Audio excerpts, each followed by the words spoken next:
솔직히 말씀드리면 한국 60대들의 삶은 이제부터 망가지기 시작한다는 말이 과장이 아닙니다. 퇴직하고 단 5년, 딱 그 시점에 가장 많은 사람이 무너집니다. 돈이 아닌 몸이 먼저 무너지고 몸이 무너지면 그제야 돈이 얼마나 모자란지 잔인하게 드러나죠. 공감 서론 구어체 말하듯 5060 마음 그대로. 저도 예전에는 그렇게 생각했습니다. 60이면 이제 좀 쉬면서 살 자격이 있지 않나? 이제까지 3040년 고생했는데 뒤는 좀 편해야지. 그런데 현실은요. 퇴직하고 나면 편해지는 게 아니라 그때부터 인생이 가장 가파르게 떨어집니다. 주변만 둘러봐도 금방 느껴지잖아요. 누군가 허리 디스크로 쓰러지고, 누군가 부모님 요양비 때문에 고통받고, 누군가 자녀 결혼 비용 학자금 때문에 대출을 끌어안고, 은퇴가 시작이 아니라 2차 생존 전쟁 시작이라는 걸 한국 60대들은 너무 늦게 깨닫습니다. 본격 정보형 에세이 5천자 내외, 사례 3가지 포함, 전부 구어체. 아래부터 자연스럽게 구어체로 이어서 쭉 길게 갑니다. 전체 5천자 내외. 본문 시작. 사람들은 은퇴하면 편해질 거라고들 말합니다. 근데 실제 인생은 반대로 흘러가요. 편해지는 게 아니라 은퇴 직후 5년이 가장 위험합니다. 왜 그런지 하나씩 풀어볼게요. 당신 주변에 있는 60대 분들 떠올리면 아마 금방 공감되실 겁니다. 첫 번째 사례, 평생 참아왔는데 몸이 먼저 고장났어요. 서울에 사는 62세 김정자 씨 이야기예요. 10년 넘게 백화점 사은품 포장 아르바이트를 하셨죠. 시급은 높지 않았지만 손은 빠르다, 성실하다 이런 평가를 받으면서 60 넘어서도 계속 일을 했어요. 근데 문제는 몸이었어요. 본인은 그냥 좀 아프구나 정도로 생각했는데 관절, 손가락, 어깨, 허리가 다 동시에 찾아온 겁니다. 병원에서 말을 이렇게 했대요. 아주머니, 이건 치료가 아니라 관리 단계예요. 쓰는 만큼 망가지니까 일이 원인입니다. 근데 일을 안 하면요? 월세가 답이 없어요. 음식값도 답이 없고요. 그래서 몸이 망가지는 걸 알면서도 일을 계속했어요. 결국 퇴직 후 3년 만에 몸이 고장나면서 생활비 적자가 본격적으로 시작됐습니다. 정자 씨가 하신 말이 아직도 아프게 꽂혀요. 은퇴하고서야 깨달았어요. 이제부터는 내 몸이 돈보다 더 중요한데 진작 관리할 걸. 이게 한국 60대 현실입니다. 돈이 없어서 일을 해야 하는데 일을 하다 보면 결국 몸이 먼저 무너집니다. 그리고 몸이 무너지면 돈이 얼마나 모자란지 너무 확실하게 드러납니다. 두 번째 사례, 부모는 오래 아프고 자녀는 늦게 독립하죠. 부산에 사는 59세 박모 씨는 요즘 말 그대로 이중 부양을 하고 있습니다. 부모님은 요양병원에 계시고 아들은 취업 준비 중이고 딸은 대학생이에요.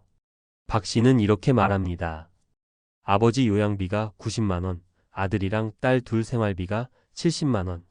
이러면 그냥 숨만 쉬어도 160만 원이 나가요. 은퇴를 하고 싶어도 못해요. 하면 집안이 바로 무너져요. 한국의 60대가 다른 나라와 압도적으로 다른 이유가 바로 이겁니다. 미국, 유럽은 20세만 넘으면 자립이에요. 부모님은 65세 넘으면 정부가 거의 다 지원해 줍니다. 근데 한국은요? 부모님은 오래 아프고 자녀는 늦게 독립하고 가장 큰 지출은 60대에 터집니다. 그래서 박 씨 같은 분들은 다 이렇게 말해요. 55세가 오히려 가장 지옥 같았어요. 소득은 줄고 지출은 폭발하고 은퇴는 멀었고. 세 번째 사례, 퇴직금. 5년이면 다 사라져요. 퇴직금이 많아 보이죠? 근데 현실은 완전 달라요. 강원도 원주에 사는 63세 이 씨의 이야기예요. 퇴직금 1억 6천 받았어요. 처음엔 꽤 넉넉하게 느껴졌대요. 근데 자녀 결혼 비용 5천, 부모님 병원비 1천, 그리고 나머지로 자영업을 했는데 코로나 터지면서 1년 만에 가게 문을 닫았습니다. 지금 남은 돈은 180만 원입니다. 이 씨가 하신 말이 가장 현실적이었어요. 퇴직금은 노후 자금이 아니라 인생의 마지막 비상금이에요. 한번 삐끗하면 2년 안에 다 날아갑니다. 이분이 왜 망했을까요? 퇴직금으로 가게 차리고 자식 독립시키고 부모님 병원비 대고 한국 60대에게 너무나 흔한 시나리오죠. 그래서 퇴직 후 첫 5년이 위험합니다. 실패 확률이 제일 높은 시기거든요. 그럼 한국 60대가 왜 이렇게 무너질까요? 본질 정리. 첫째, 은퇴가 너무 빠릅니다. 55세, 57세 은퇴가 한국 평균이에요. 근데 이 나이에 은퇴하며 돈은 모자라고 몸은 망가지고 자녀는 독립도 안 했습니다. 둘째, 부양 부담이 세계 최고 수준입니다. 부모님, 자녀, 가정 모두를 책임져야 합니다. 셋째, 퇴직금은 생각보다 오래 못 갑니다. 대부분 35년 안에 사라져요. 넷째, 노동시장이 나이 드는 순간 끝납니다. 일자리는 줄어드는데 60대 경쟁자는 점점 늘어요. 다섯째, 몸이 가장 먼저 무너지는 시기입니다. 근데 이 시기는 또 가장 많은 돈이 필요한 시기입니다. 마무리 공포가 아니라 현실입니다. 분명 무서운 얘기 맞습니다. 근데 이건 공포를 조장하는 게 아니라 한국 60대 대부분이 이미 겪고 있는 현실이에요. 은퇴는 편해지는 시기가 아니라 진짜로 새로운 전쟁의 시작입니다. 그리고 살아남기 위해선 몸, 돈, 일, 이 세 가지를 다시 설계해야 합니다. 당신이 지금 어느 지점에 있든 지금부터 시작해도 늦지 않습니다. 중요한 건 방향을 바꾸는 겁니다. 아까 마지막에 이런 얘기 드렸죠. 지금부터라도 방향만 바꾸면 늦지 않다. 이게 그냥 위로하려고 하는 말이 아니라 진짜로 현실적인 얘기라서 그래요. 사실 60대가 가장 많이 무너지는 이유 중 하나가요. 은퇴 끝이라고 생각하기 때문이에요. 회사 그만두면 일단 좀 쉬고 보자. 여행도 좀 다니고 그 다음에 뭐 하나 찾아보지. 이렇게 생각하다가 23년이 그냥 사라집니다.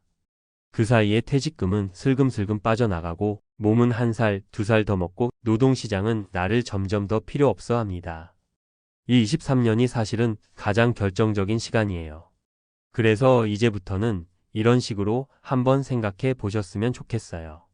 앞으로 20년을 버티는 계획이 아니라 퇴직 후 첫 5년을 버티는 계획부터 세우자. 이 5년을 잘 버티면요. 그 다음은 훨씬 수월해져요. 근데 이 5년을 망치면 그 다음은 정말 숨이 턱턱 막힐 정도로 힘들어집니다. 예를 하나 들어볼게요. 어느 58세 형님이 있었어요. 퇴직금을 1억 정도 받고 나서 주변에서 다들 그러는 거예요. 요즘엔 다 카페에. 조그만 카페 하나 차리면 노후에 딱이야. 그래서 본인도 결국 카페를 열었어요. 처음 6개월은 사람도 좀 오고 인테리어도 예쁘고 사진 찍으러도 오고 그랬어요. 근데 월세, 인건비, 재료비, 대출이자 내고 나니까 정작 본인 손에 남는 건 알바비보다 못한 거예요. 문 닫을 때쯤 그 형님이 저런 말을 하셨어요. 내가 장사가 나빠서 망한 게 아니고 은퇴한 사람이 할 사업이 아닌 걸 한 거죠. 내 체력, 내 나이, 내 자본에 안 맞는 걸 한 거예요. 퇴직 후 첫 5년은 크게 벌려고 달려드는 시기가 아니라 무리해서 잃지 않는 시기로 잡는 게 훨씬 안전합니다. 몸도 과속하면 사고 나고 노후도 과속하면 크게 뒤집어져요. 그럼 어떻게 해야 되냐? 여기서부터가 진짜 고민이죠. 먼저 소득에 대한 생각을 조금 바꾸셔야 돼요. 많은 분들이 월 300을 만들어야지, 연 1억을 벌어야지. 이렇게 목표를 잡다가 시작도 못합니다. 은퇴 후에는 큰 한방보다는 작은 물고 여러 개가 훨씬 현실적이에요. 예를 들면 이런 식이죠. 월 4,050만원짜리 파트타임 일 하나, 월 2,030만원 정도 나오는 아주 작은 부수입 하나, 그리고 연금이자에서 나오는 돈. 이렇게 세 개를 섞어서 이 정도면 흑자는 아니어도 적자가 너무 크지는 않다. 이걸 만들어 놓는 게 1차 목표예요. 처음부터 노후에도 월급 300은 유지해야지. 이렇게 잡으면 100% 무리합니다. 그러다 자영업 크게 벌려서 퇴직금 통째로 날리는 거예요. 그리고 두 번째로 몸을 진짜 자산이라고 생각하셔야 돼요. 60대에 돈이 부족해도 몸만 살아있으면 다시 길이 생겨요. 근데 돈 조금 더 벌겠다고 관절 망가지고 허리 끊어지고 눈 나빠지고 이렇게 되면 거기서부터는 회복이 거의 안 됩니다. 위에 사례 보셨잖아요. 청소, 서서 하는 일, 배달, 주차 이런 일들 5년만 무리하면 관절 척추가 한 번에 무너집니다. 그 다음부터는 하고 싶어도 일을 못해요. 그래서 돈만 보는 게 아니라 이 일은 내 몸을 5년 뒤에도 쓸 수 있게 놔두는 일인가? 이 질문을 꼭 같이 던지셔야 돼요. 한 분은 이런 얘기를 하시더라고요. 내가 왜 60 넘어서부터라도 공부를 시작했냐면 이제부터는 몸이 아니라 머리로 먹고 살아야 하거든요. 이게 너무 맞는 말이에요.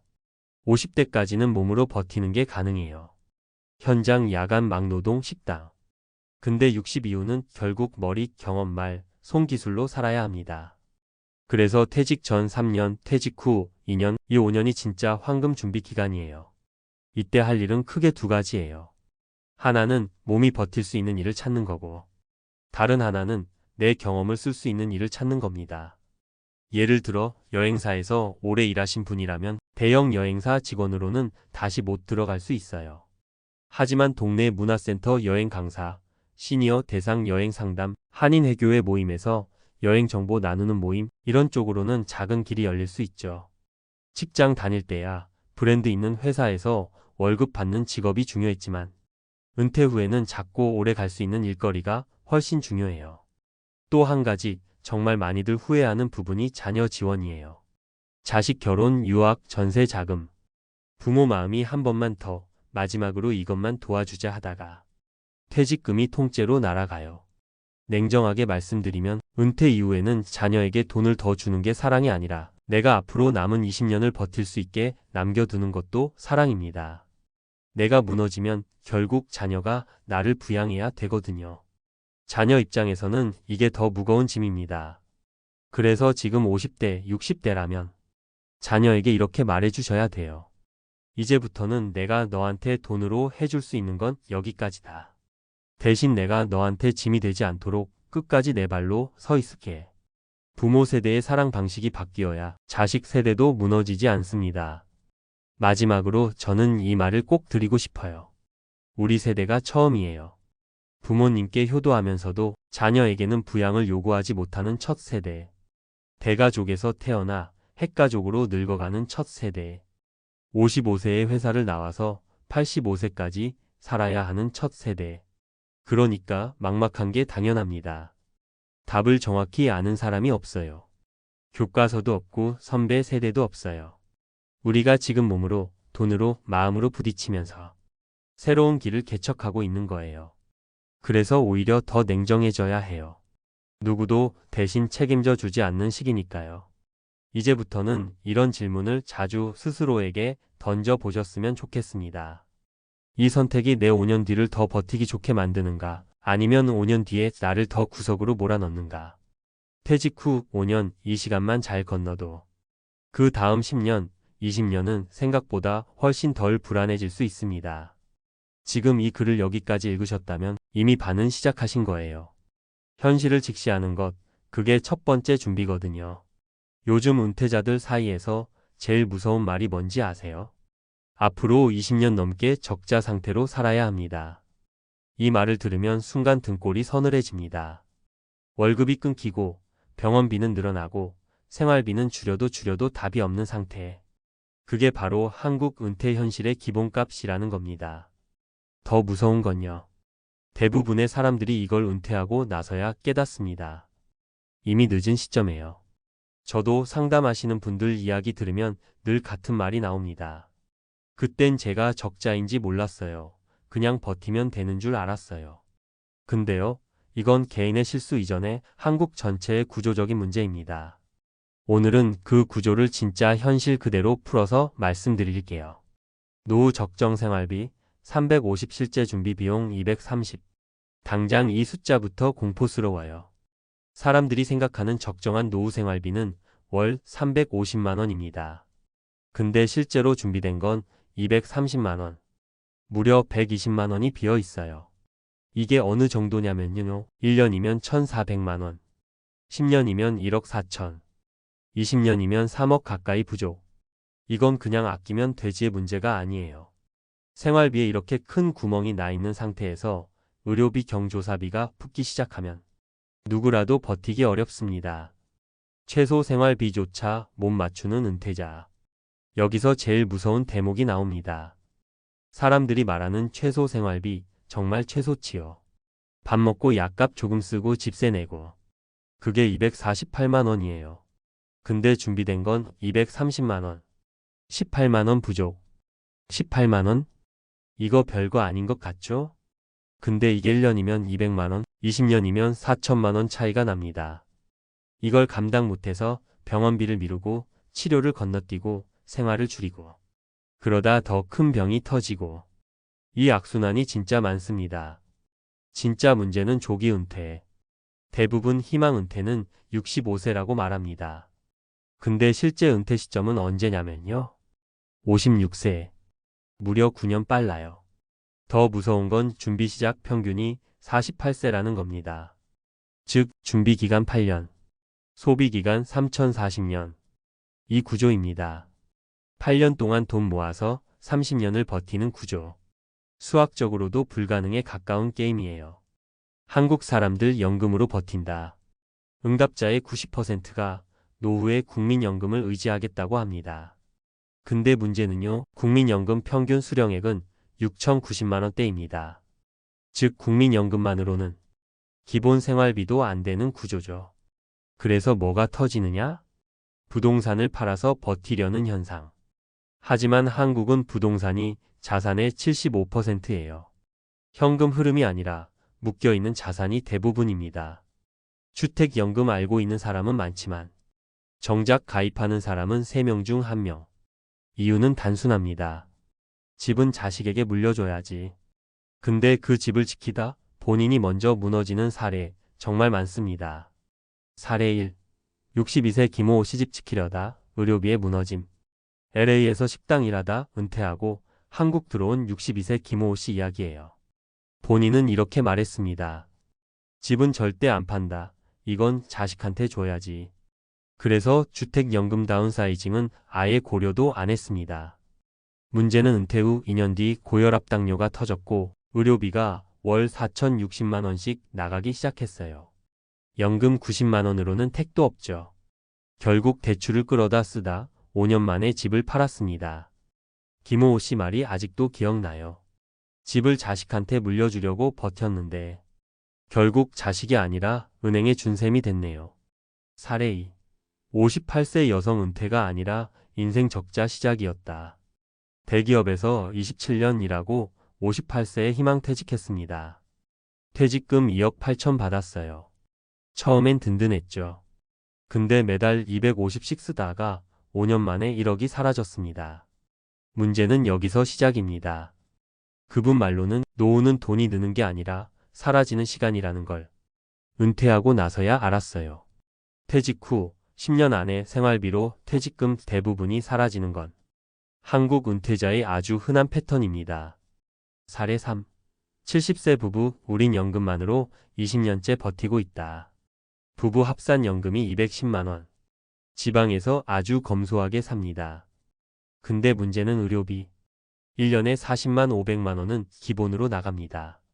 결국 이 부부가 선택한 건 뭐였냐면요. 병원은 아픈 곳만 간다. 정기검진? 안 갑니다. 치과? 아파도 미룹니다. 이게 노년 빈곤의 현실이에요. 아픈 걸 치료하는 게 아니라 돈 때문에 아픈 걸 견디는 삶. 결국 핵심은 이겁니다. 은퇴는 돈을 안 벌게 되는 시점이 아니라 지출은 그대로인데 수입이 급감하는 순간. 그리고 대부분의 사람들은 자신이 언제 적자로 들어섰는지도 모른 채 들어갑니다. 통계는 이미 답을 알려주고 있어요. 적정 생활비 350, 최소 생활비 248, 실제 준비 230, 의료비 3배 증가, 조기 은퇴 56세, 연금 평균 86만 원, 노인 빈곤율 OECD 1위. 이건 개인의 문제를 넘어선 한국 사회 전체의 구조적 적자입니다. 그럼 어떻게 해야 하냐? 여기까지만 말하면 너무 무겁죠. 그래서 제가 상담할 때 항상 드리는 말이 있습니다. 은퇴 설계는 돈을 버는 방식이 아니라 돈이 새는 구조를 막는 방식으로 가야 합니다. 의료비 대비, 다운사이징 타이밍, 주택연금 고려, 지출 구조 다이어트, 연금 개별 전략, 소득 미세 흐름 만들기 월 3,050 수준이라도 이런 설계를 못하면 누구라도 적자 인생으로 들어갈 수밖에 없습니다. 솔직히 말씀드리면요. 많은 분들이 은퇴 계획을 세울 때 제일 먼저 떠올리는 건 얼마를 벌까? 예요. 근데 은퇴하고 나면 금방 알게 됩니다. 노후를 지키는 진짜 비밀은 얼마 버느냐가 아니라 얼마가 새어나가느냐예요. 제가 만난 70대 한 분이 이런 말을 하셨어요. 젊을 땐 돈이 부족하면 더 벌면 됐는데 지금은 방법이 없어요. 버는 건 정해져 있고 나가는 건 계속 늘잖아요. 맞는 말입니다. 노후 재정은 공격이 아니라 수비 전략이에요. 그래서 저는 항상 세 가지를 먼저 점검하라고 말씀드립니다. 첫째는 주거비 구조예요. 집이 한 채밖에 없고 그 집이 자산의 대부분을 차지한다면 그건 은퇴 후 최대 리스크가 될 수 있어요. 왜냐하면 지출이 늘어날 때 선택지가 없거든요. 다운사이징이나 주택연금은 결국 사는데 필요한 현금 흐름을 확보하는 방법입니다. 그걸 미루면 미룰수록 선택지는 줄어들어요. 둘째는 의료비 대비입니다. 많은 분들이 착각하는 게 건강보험 있으니까 괜찮겠지? 하는 건데 노년기 의료비는 비보험 항목이 무섭습니다. 검사 하나, 치료 하나가 수십만 원씩 나가고 치과 안 과정형외과 같은 분야는 평생 따라다녀요. 그래서 은퇴 후엔 의료비 비중이 생활비의 30% 이상을 차지하는 게 일반적입니다. 이걸 대비하려면 보험 긴급 자금 예상, 의료비 계산을 전부 포함해야 해요. 셋째는 고정 지출의 체중 감량입니다. 노후 파산은 소비가 아니라 고정비에서 시작돼요. 통신비, 보험료, 관리비, 구독료, 자동차, 비용 같은 것들. 사실 이 부분만 정리해도 월 2040만 원은 충분히 줄일 수 있습니다. 이건 경제 수준이 아니라 습관의 문제예요. 그리고 마지막으로 꼭 드리고 싶은 말이 있어요. 노후는 시작이 아니라 조정의 시간이라는 겁니다. 젊을 때처럼 무언가를 키워가는 시기가 아니라 가지고 있는 걸 어떻게 쓰고 어떻게 지키고 어떻게 오래 유지하느냐의 문제예요. 그래서 부담 갖지 마시고 지금이라도 내가 어디서 새고 있는지 그 지출 구멍을 하나씩 메우는 게 정말 중요합니다. 생각보다 노후는 큰 결단보다 작은 조정들이 훨씬 큰 효과를 내요. 제가 많은 분들을 보면서 느낀 건 딱 하나입니다. 은퇴는 돈으로 싸우는 싸움이 아니라 시간과 구조로 싸우는 싸움이다. 조금만 일찍 알았더라면 막을 수 있던 일들이 너무 많아요. 그래서 지금 알아챈 순간부터가 새 출발입니다. 솔직히 말해서요. 은퇴하고 나면 제일 먼저 무너지는 게 돈이 아니라 심장입니다. 카드값 결제일이 다가올 때마다 괜히 숨이 가빠지고 통장 잔고 확인할 용기도 안 생기거든요. 딱 한 줄 숫자에 내 노후가, 내 자존심이, 내 하루가 다 흔들리는 느낌. 은퇴하신 분들이면 이 말 무슨 뜻인지 너무 잘 아실 겁니다. 특히 일할 때는 몰랐죠. 매달 25일 들어오던 그 월급이 얼마나 고마운 존재였는지.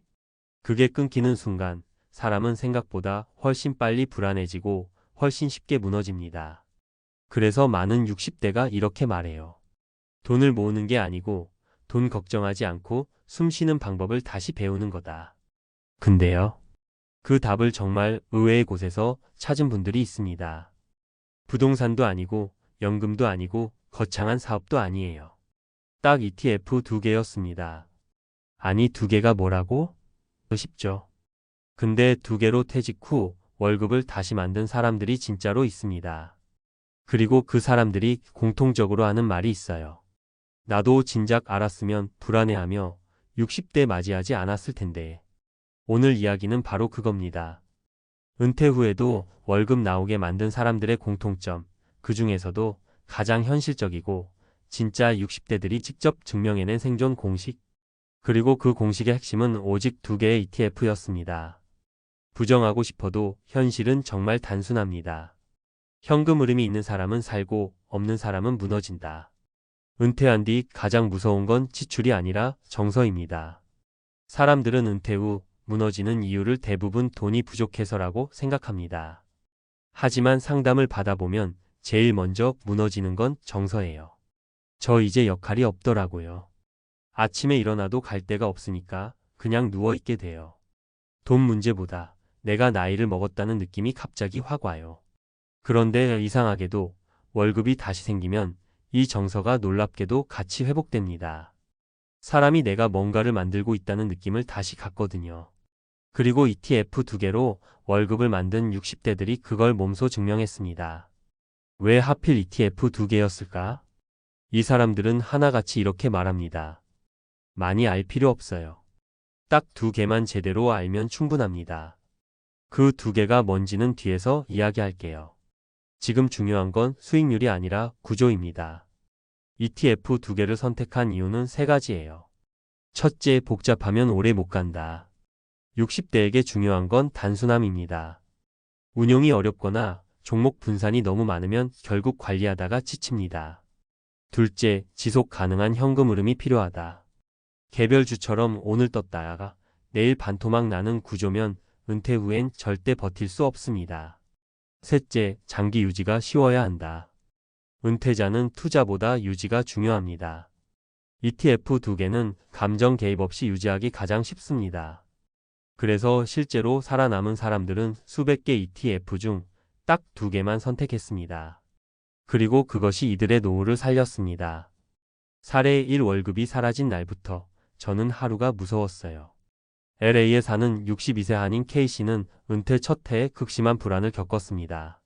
미국 생활비는 하루가 다르게 오르고 보험료, 렌트, 비식비는 가만히 있어도 통장을 갉아먹었죠. K씨가 말합니다.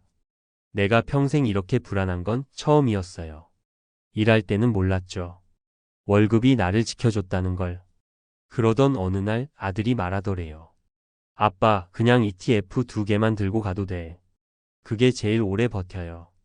그때 시작한 게 바로 S&P 500 성장, 고배당 ETF 현금 흐름. 딱 이 두 개였습니다. 하나는 미래를 위해 쌓이고 하나는 현재를 위해 돈을 뿜어냈습니다. 그 조합이 만든 결과요? 은행 잔고만 봐도 숨이 좀 쉬어지는 느낌. 진짜로요. K씨는 지금 은퇴 4년 차인데 생활비 절반을 ETF에서 나오고 있어요. 그는 말합니다.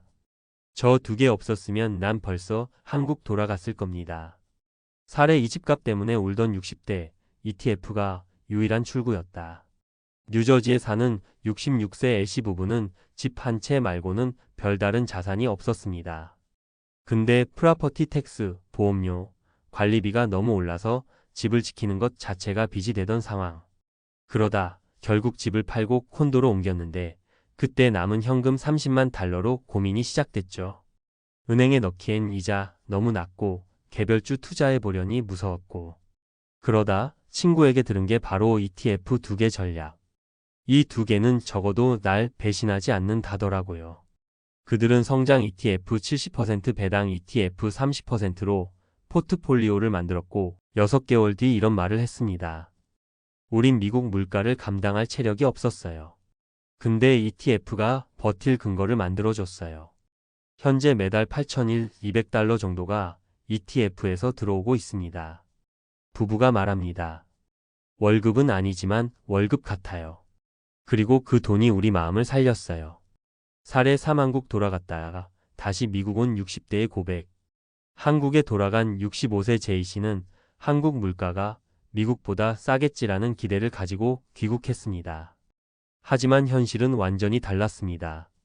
식비, 교통, 의료비, 경조사, 부모님 부양, 친척 모임, 이 모든 게 예상보다 훨씬 컸다고 합니다. 3년 만에 다시 미국으로 돌아왔고 그때 가진 현금은 고작 1억 5천만 원 정도. 그 돈을 어떻게 굴릴까 고민하다가 한 유튜브에서 본 ETF 두 개 전략에 귀를 기울였습니다. 솔직히 의심했어요. 근데 나한텐 시간이 없더라고요. 실패도 못해요. 그래서 S&P ETF 한 개, 글로벌 고배당 ETF 한 개. 결국 두 개를 선택했습니다. 그리고 지금 J씨가 말합니다. 한국 갔다가 미국 돌아와서 깨달았어요.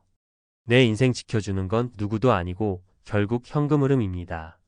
내가 지금 숨 쉬고 사는 이유가 아이러니하게도 ETF 두 개예요. 왜 두 개가 평생 월급을 만든 걸까? 60대에게 ETF 두 개 전략이 통하는 이유는 명확합니다. 1.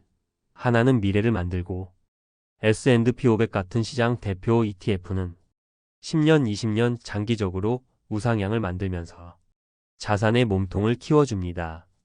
이 하나는 현재를 지켜준다. 고배당 ETF는 매달 매 분기 현금 흐름을 만들어 생활비의 충격을 부드럽게 완화합니다. 3. 두 개면 감정이 사라진다. 사람들은 종목이 많아지면 조급해지고 조급해지면 팔고 팔면 손실이 굳어집니다. 두 개만 있으면 감정이 개입할 틈이 없습니다. 4. 노후는 성장현금 흐름 둘 다 필요하다. 둘 중 하나만 있으면 위험합니다. 성장만 있으면 당장 쓸 돈이 없고 배당만 있으면 장기적으로 자산이 안 불어납니다. 이 두 개가 서로의 부족한 면을 정확하게 채웁니다. 그래서 실제로 살아남은 사람들이 모두 같은 결론을 말합니다. 단순함이 결국 나를 살렸다. 60대들이 공통적으로 말한 진짜 깨달음. ETF 수익률이 이렇다, 저렇다 사실 이런 건 별 의미 없습니다. 은퇴 후 가장 중요한 건 단 하나입니다. 내가 매달 숨을 쉴 수 있는가? 실제로 평생 직장 없이도 매달 300만 원, 400만 원 현금 흐름을 만든 사람들 대부분은 이런 말을 합니다. 다른 사람보다 돈을 많이 벌어서가 아니라 내가 삶을 단순하게 만들었기 때문이다. 그리고 그 단순함의 핵심이 바로 ETF 두 개였던 겁니다. 결론, 월급을 대신해 줄 건 결국 나의 구조뿐이다. 60대가 말하는 노후 생존 공식은 생각보다 훨씬 단순합니다. 월급 대신 들어올 구조를 만들 것. 그 구조는 복잡하면 오래 못 간다. 단순해야 유지된다. 그리고 단순함의 최종 형태가 ETF 두 개 전략이었다. 오늘 이 글을 읽고 계신 분들도 아실 겁니다. 누가 대신 지켜주지 않아요. 국가도 회사도 자식도 아닙니다. 결국 나를 지켜주는 건 내가 만든 현금 흐름 구조입니다. 그리고 많은 60대가 증명했어요. 두 개만 있어도 월급은 다시 만들어진다. 그 말이 왜 이렇게 현실적으로 와닿는지 아마 지금 이 순간 통장 잔고를 떠올리셨기 때문일 겁니다. 그러면 여기서 많은 분들이 이런 질문을 하세요. 아니, ETF 두 개가 그렇게 대단하다면 왜 다들 이 방법을 안 쓰는 거죠? 이 질문이야말로 노후 준비의 본질을 정확히 찌릅니다. 사실 이유는 아주 단순해요. 사람들은 노후가 불안하면 불안할수록 복잡한 해답을 찾으려고 합니다. 수십 개 종목, 고수익을 약속하는 상품, 단기간에 돈 불려준다는 이야기. 이런 것들이 오히려 더 뭔가 있어 보이니까 믿고 싶어져요. 근데 은퇴하신 분들 상담해보면 결국 이렇게 말합니다. 복잡한 건 오래 못해요. 유지가 안 돼요. 결국 실패하더라고요. 그리고 바로 그 지점에서 ETF 두 개 전략이 빛을 발합니다. 단순한 구조를 오래 가져가는 힘. 이게 노후 생존의 진짜 핵심이에요. 평생 월급을 만든 60대들이 말한 공통된 진실도 이겁니다. 거창한 선택이 아니라 오래가는 선택이 노후를 지킨다. 특히 고령이 될수록 감정의 파도는 더 커집니다. 뉴스 한 줄에 불안해지고 시장이 흔들리면 잠이 안 오고 친구가 손실봤다 하면 덩달아 겁이 나고. 근데 정말 신기하게도 ETF 두 개만 갖고 있는 사람들은 이 감정의 파도에서 훨씬 자유롭습니다. 너무 단순해서 손댈 일이 없거든요. 그렇다고 성장이 부족한 것도 아니고 현금 흐름이 약한 것도 아니고요. 여기서 한 60대 분이 했던 말이 기억납니다. 나는 부자가 되고 싶어서 투자한 게 아니에요.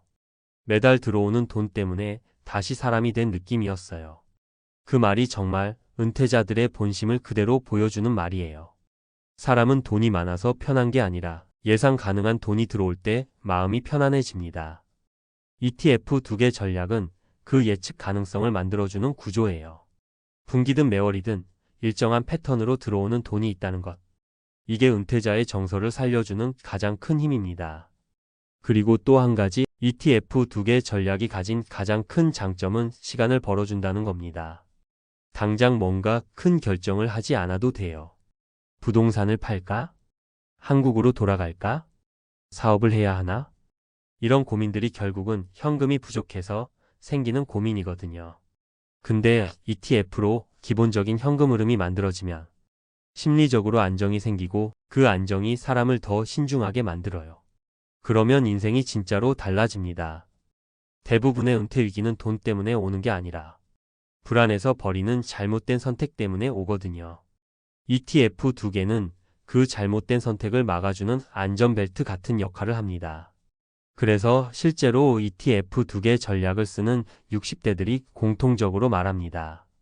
월급이 다시 생기니까 나도 다시 사람이 됐어요. 노후가 무서운 게 아니라 이제는 좀 살아볼 만하다는 생각이 들어요. 결국 노후란 거창한 미래가 아니라 매달 들어오는 작은 월급 하나에서 시작됩니다. 누군가는 그 월급을 회사에서 받고 누군가는 ETF 두 개에서 받는 거죠. 그리고 그 두 개가 인생을 다시 움직이게 만들 수 있다는 걸 이미 많은 60대들이 증명하고 있습니다. ETF는 안전하다 믿었죠. 그런데 제 인생만 예외였습니다.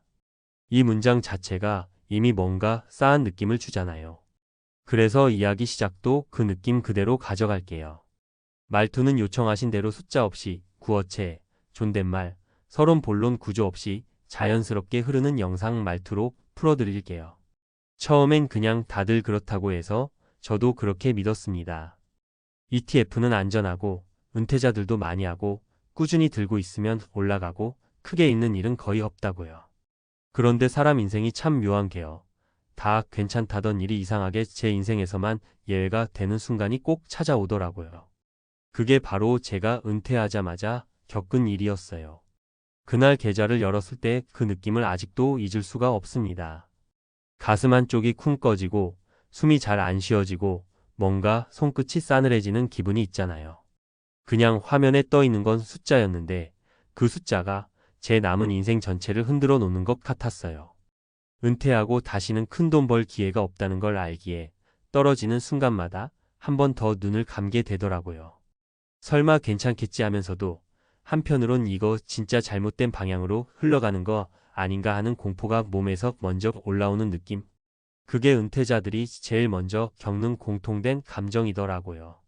사람들이요, ETF는 분산돼 있으니까 안전하다고 말하잖아요. 그런데 은퇴자 입장에서 진짜 공포는요, 떨어질 때 다시 채워 넣을 수 있는 돈이 없다는 겁니다. 현역일 때는 그냥 월급에서 조금씩 넣어서 다시 복구하면 되는데 은퇴하고 나면 그런 여지가 없어요. 올라갈 때는 천천히 올라가는데 내려갈 때는 진짜 한순간에 훅 꺾여버리죠. 그러니까 마음이 더 무너지고 하루하루가 불안해지고 잠이 깨면 가장 먼저 계좌부터 여는 그런 삶이 시작됩니다. 제가 오늘 드리고 싶은 이야기는요. ETF가 나쁘다 이런 게 아니고요. 은퇴자 입장에서 ETF를 바라보는 시각이 완전히 달라야 한다는 거예요. 현역 때 ETF는 꿈이고 희망이고 미래가 되는데 은퇴하고 ETF는 리스크 관리가 가장 중요한 생존 도구가 되거든요. 아무 때나 들고 있으면 괜찮다는 말, 그 말이 은퇴자에게는 해당되지 않을 때가 훨씬 많아요. 돈이 다시 채워질 수 없는 상태에서는 작은 하락도 삶의 균형 자체를 뒤흔듭니다.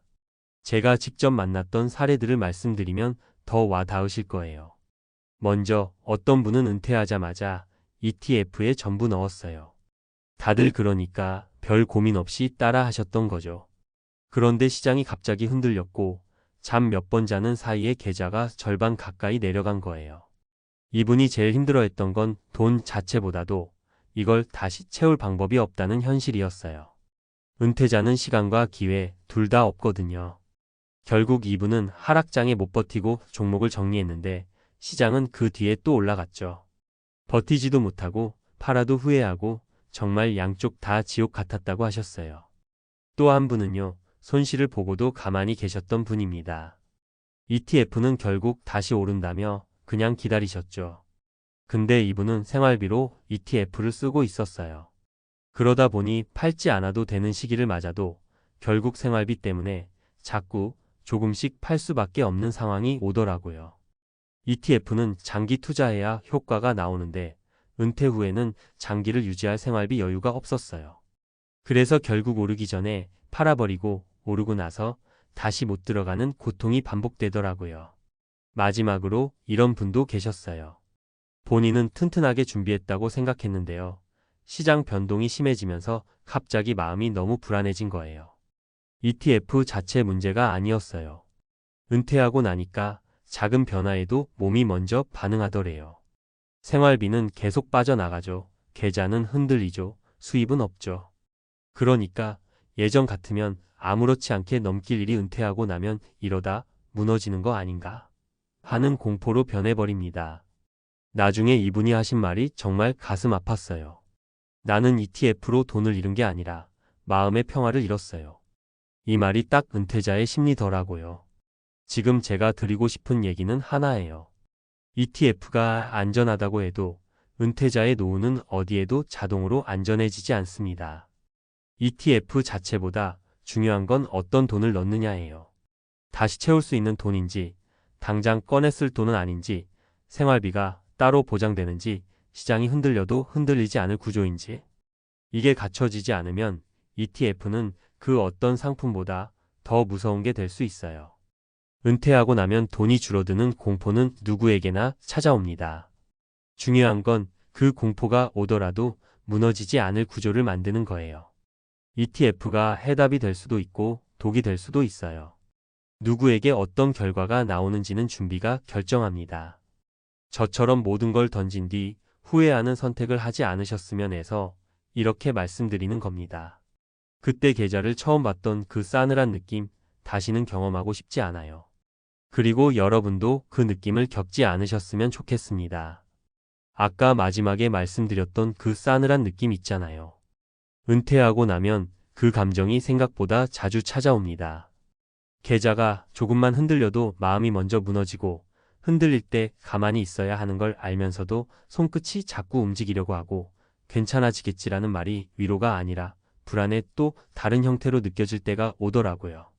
그래서 은퇴 이후 투자에서 제일 중요한 건 수익보다도 마음이 버틸 수 있는 구조인지 그 구조가 나에게 맞는지부터 확인하는 거예요. 저는 그때 진짜 깨달았어요. 은퇴자는 돈을 불리는 투자보다 돈이 안 새도록 막는 구조가 먼저라는 걸요. 시장이 출렁여도 생활비는 안정적으로 나오고 ETF는 그냥 건드리지 않고 가져갈 수 있어야 하는데 대부분은 이 구조 없이 은퇴와 동시에 ETF에 올인하거나 올인한 돈을 생활비로 쓰려고 하면서 문제를 겪습니다.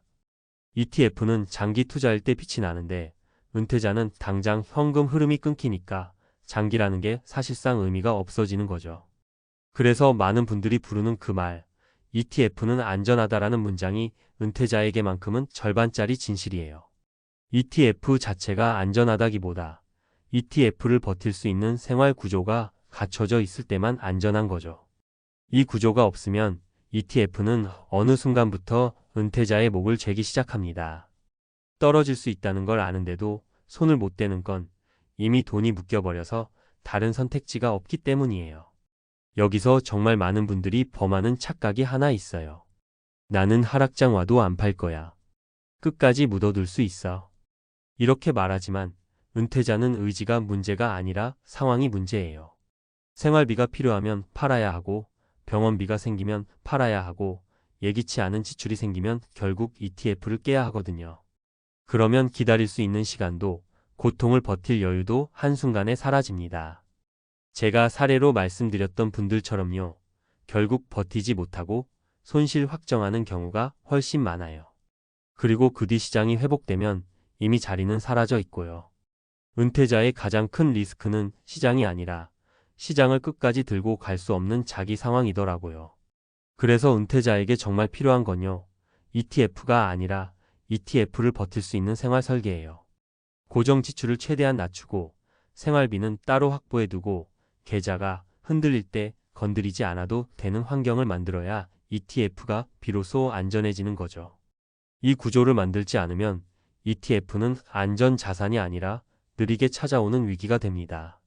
여러분께 꼭 말씀드리고 싶은 건 ETF 자체를 두려워할 필요는 없어요. 대신 그 ETF가 여러분 삶 안에서 어떤 의미인지, 그 돈이 언제 필요한 돈인지, 당장 현금 흐름이 막혀도 괜찮은 구조인지 이걸 먼저 확인하셔야 한다는 겁니다.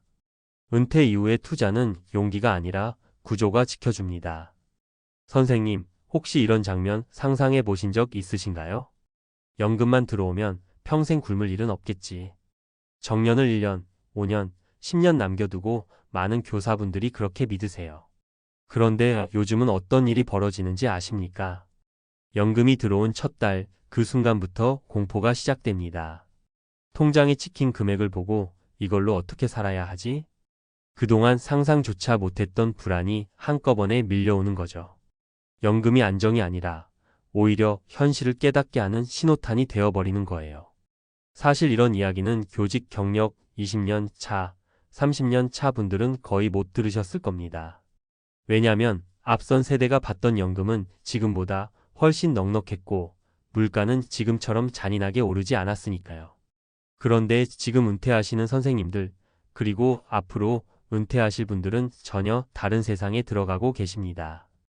연금 부자라는 말은 이제 옛날 이야기입니다. 요즘은 연금을 받아도 점심 한 끼 가격이 부담이라고 하소연하는 분들이 너무 많습니다. 그게 과장이 아니라는 걸 하나씩 말씀드릴게요. 서론 연금만 있으면 된다는 믿음의 허상이 무너지는 순간. 선생님들도 아시죠? 교사라는 직업은 안정적이고 월급은 적지만 연금 하나만큼은 든든하다고 들으며 살아오셨잖아요. 학교에서는 후배 교사들에게도 늘 그러셨죠. 너희는 걱정하지 마. 연금이 있으니까. 그런데 은퇴하신 분들을 만나보면 전혀 다른 말을 하십니다. 연금? 받아보면 알아. 생각보다 훨씬 적어. 그들은 정년을 채웠고 제자들을 수없이 배출했고 묵묵히 교단을 지켰습니다. 그 대가로 받는 게 연금일 텐데 왜 그분들은 지금 밥값 걱정까지 해야 할까요? 그 이유는 간단합니다.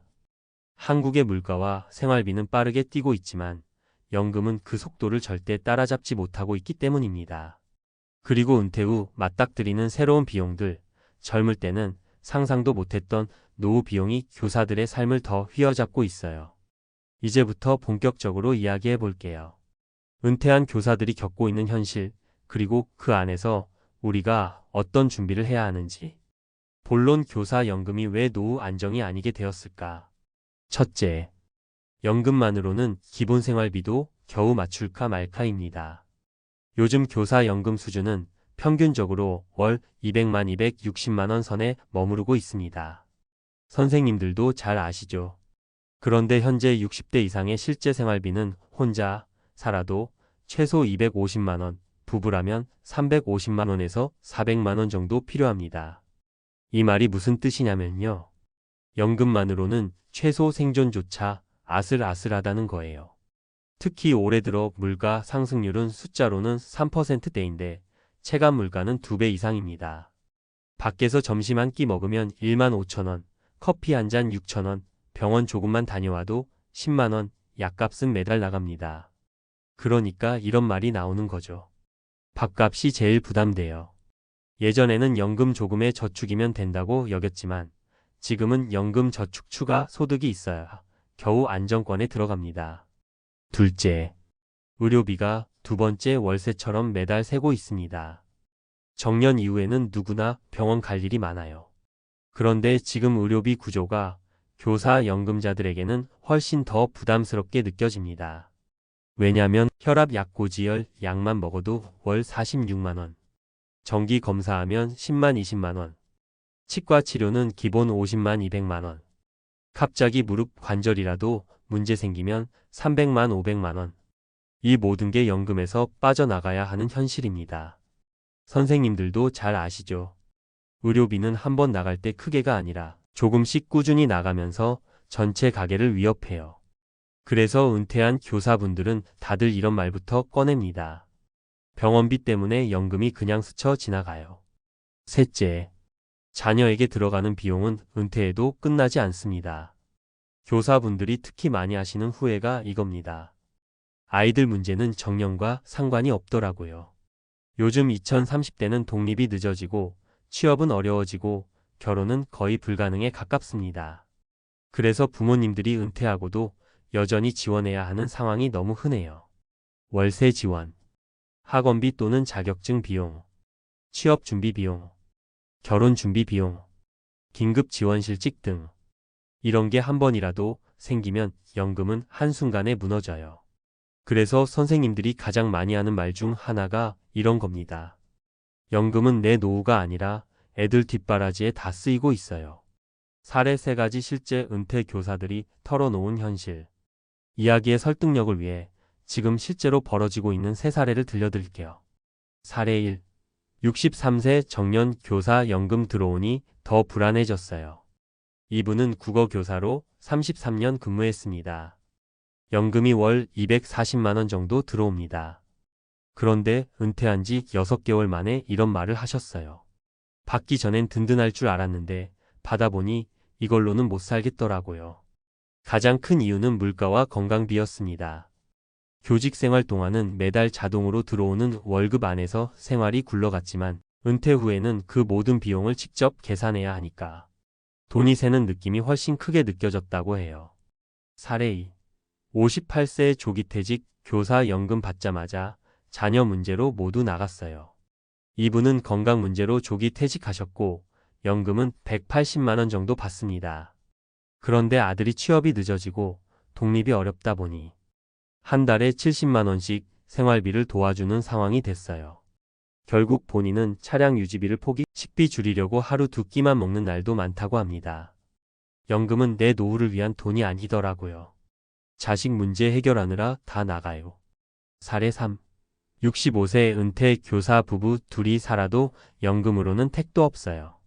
이 부부는 두 분 모두 교사 출신입니다.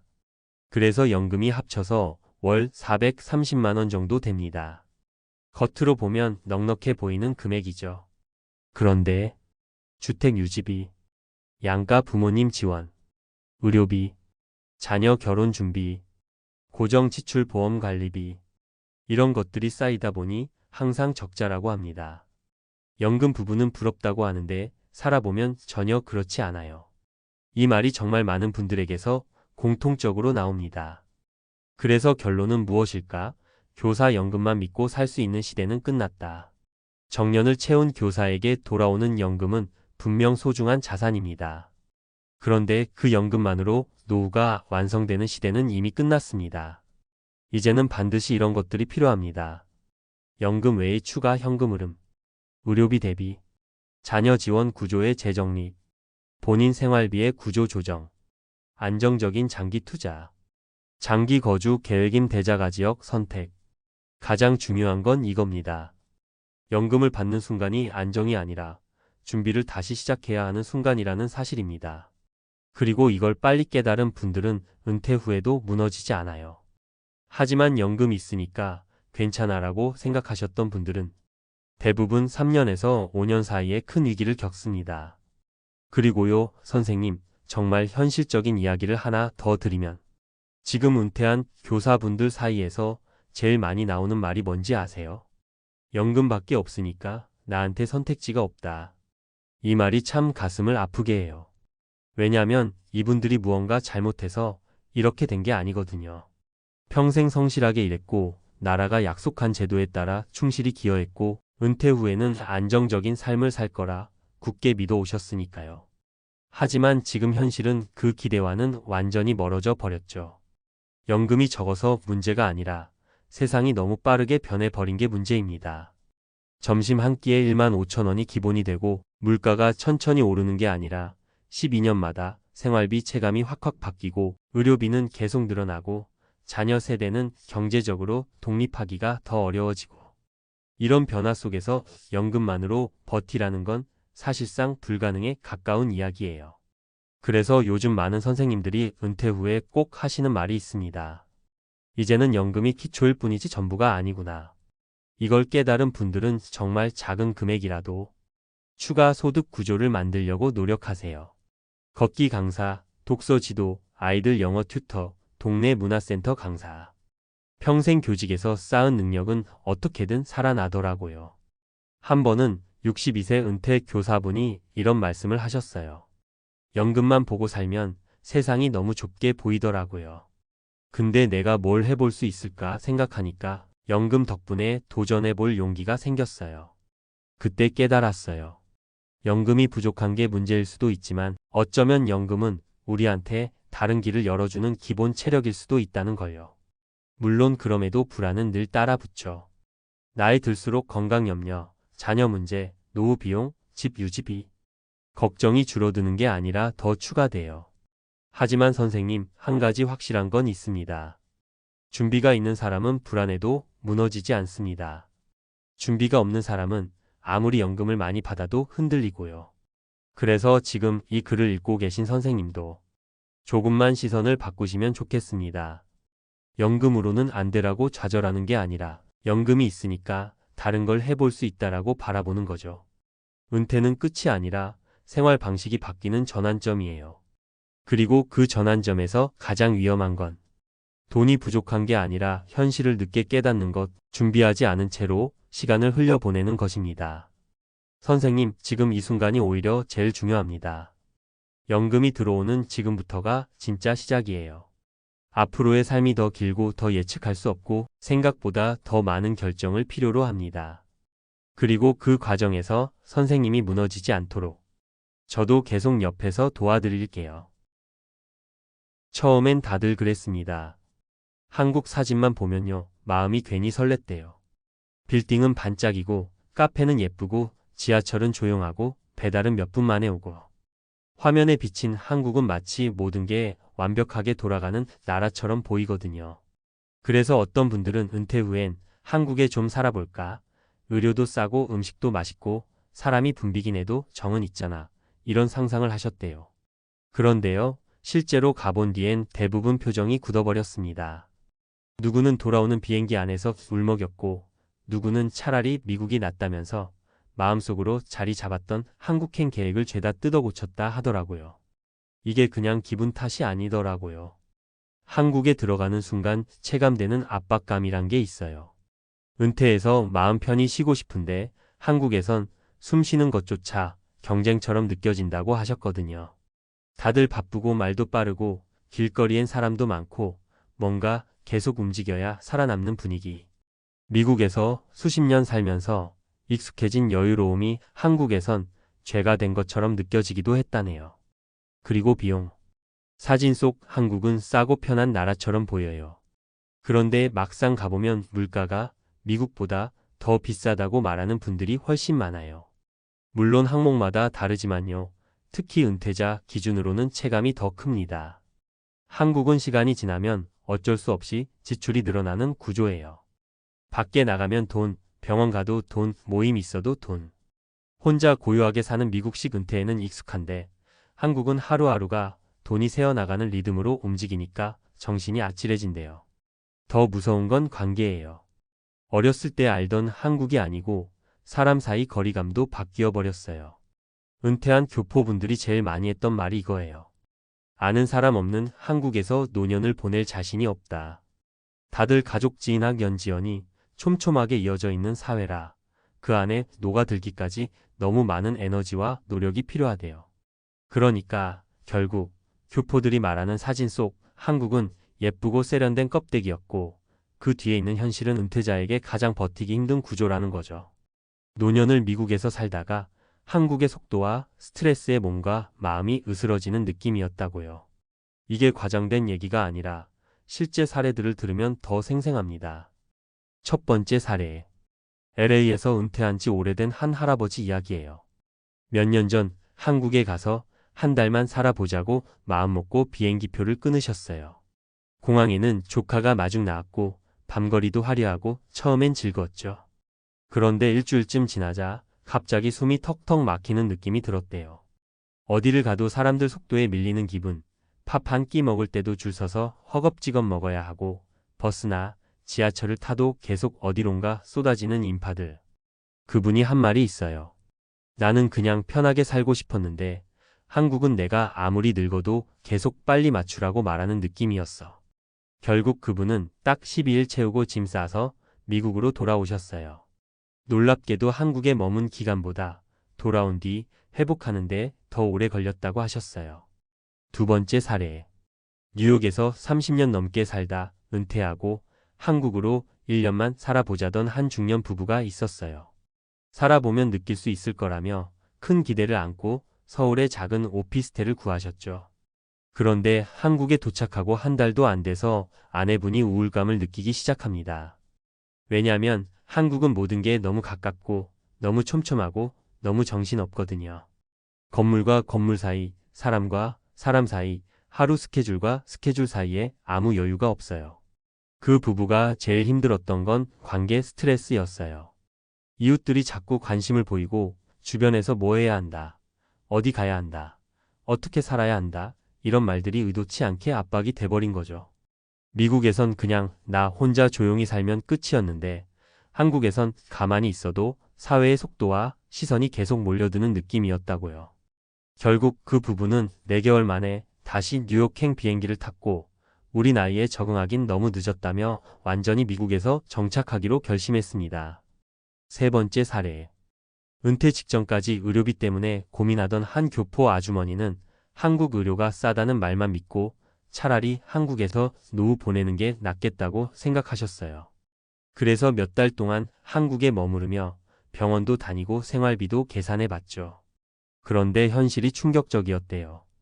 병원비는 싸지만 자주 가게 만드는 구조라는 걸 일상에서 바로 느꼈어요. 국내 병원은 진료 시간이 짧고 환자 수가 많아서 한 번에 끝나지 않고 자꾸 방문해야 한다는 느낌. 그리고 병원 가는 길에 커피 마시고 간식 사 먹고 약국 들르고 쇼핑몰 지나가면 또 뭔가 사고 한 번 움직이면 지출이 연쇄적으로 이어지는 패턴이 반복됐죠. 아주머니가 결국 한 말이 이거예요. 미국에선 병원비가 비싸도 병원 갈 일이 없어서 돈을 안 썼어요. 한국은 병원이 싸니까 자주 가게 되고 자주 가면 또 돈을 쓰게 돼요. 결국 전체 지출은 더 많아졌어요. 그 말 듣고 정말 많은 분들이 고개를 끄덕였어요. 결국 이 모든 사례들이 하나로 이어져요. 한국은 분명히 좋은 점도 많고 편리하고 때로는 미국보다 더 따뜻하게 느껴지는 면도 있어요. 하지만 은퇴 후 삶이라는 관점에서는 얘기가 달라집니다.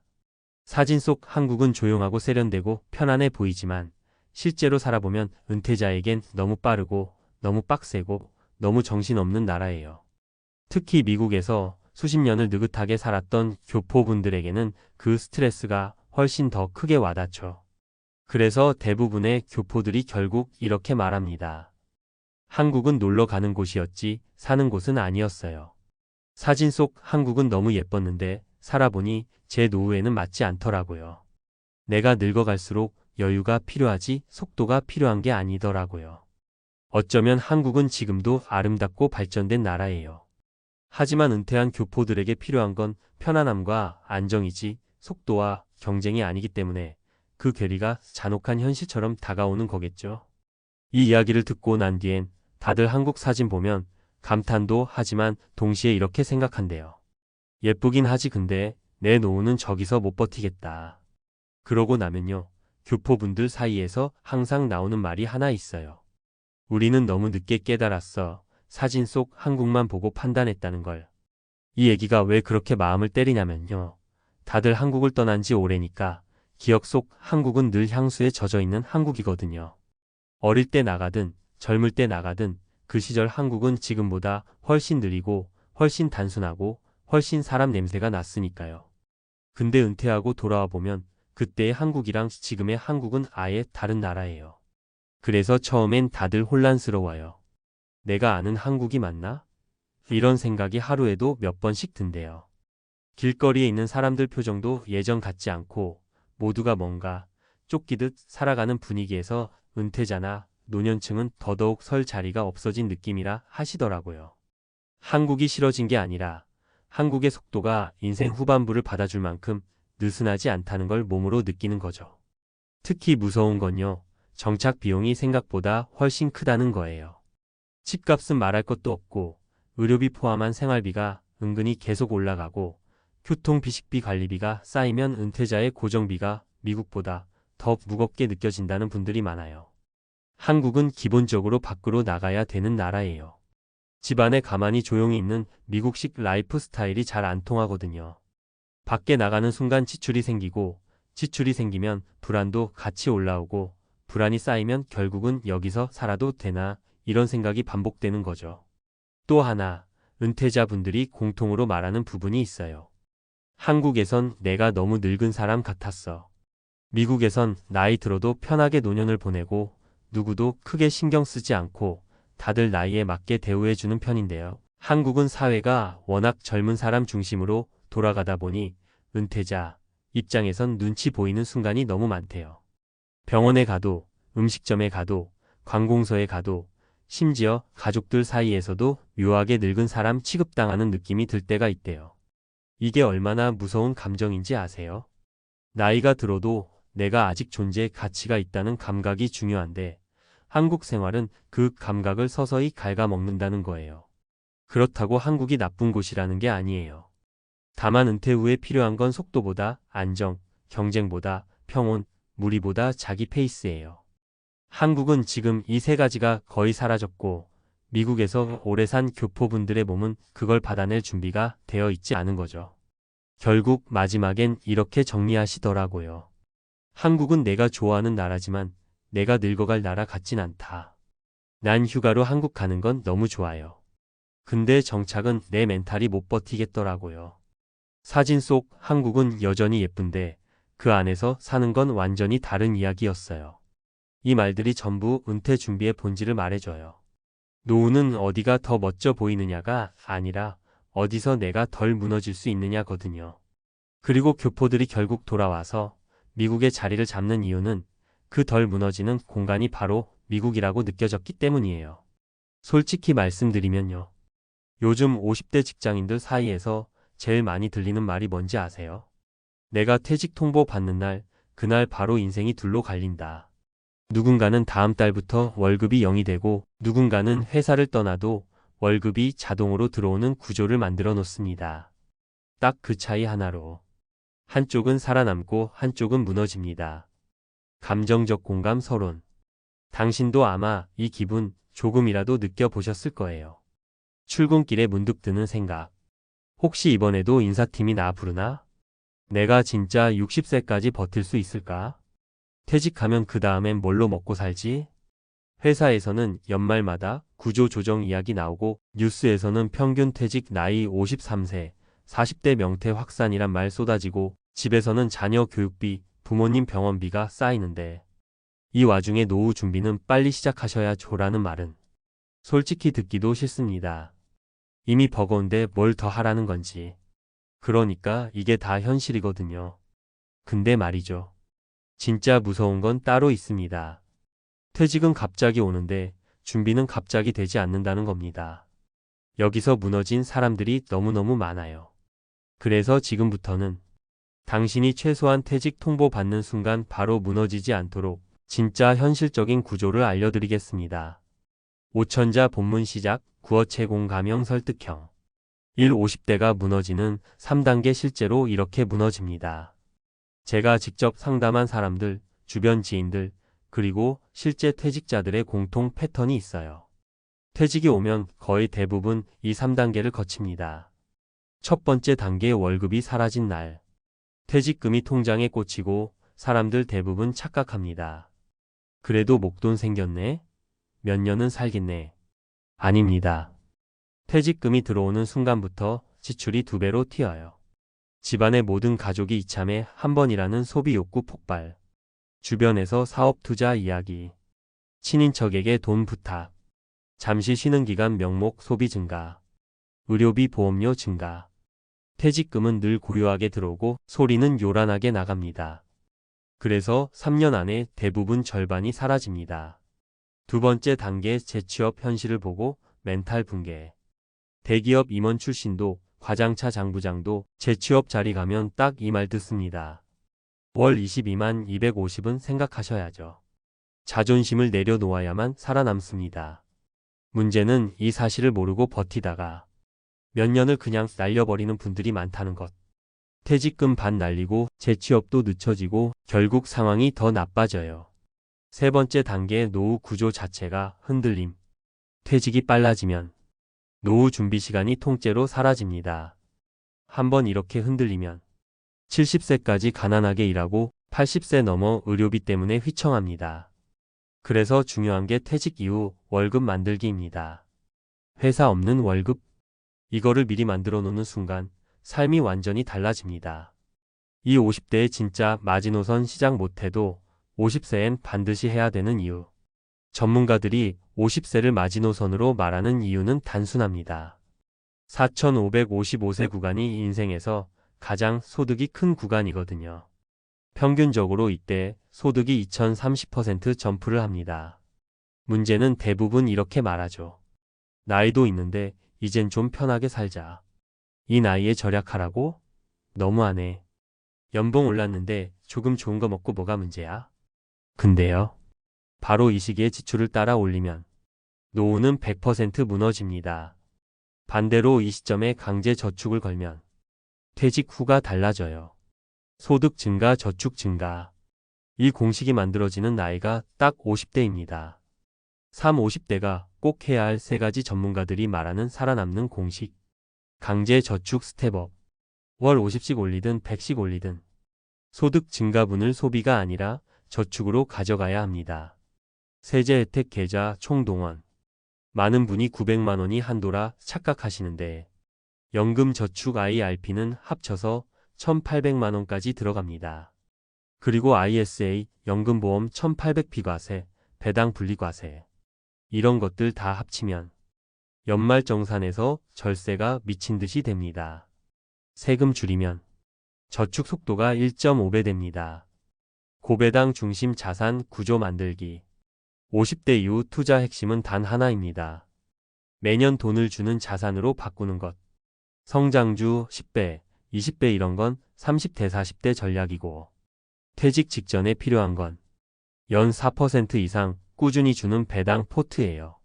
배당 4%만 유지해도 자산 7억 5천이면 연 3천월 250 만들어집니다. 퇴직 후 월급 250. 이게 얼마나 큰 차이를 만드는지 퇴직자들 만나보면 눈빛이 달라집니다. 사상가 투자의 진짜 공포 드라마보다 현실이 더 심합니다. 드라마 김부장처럼 퇴직금으로 상가 사는 분 많습니다. 근데 전문가들이 입 모아 말하는 게 있어요. 퇴직자를 복수하고 싶으면 상가 투자 추천하면 된다. 상가는 좋을 수도 있어요.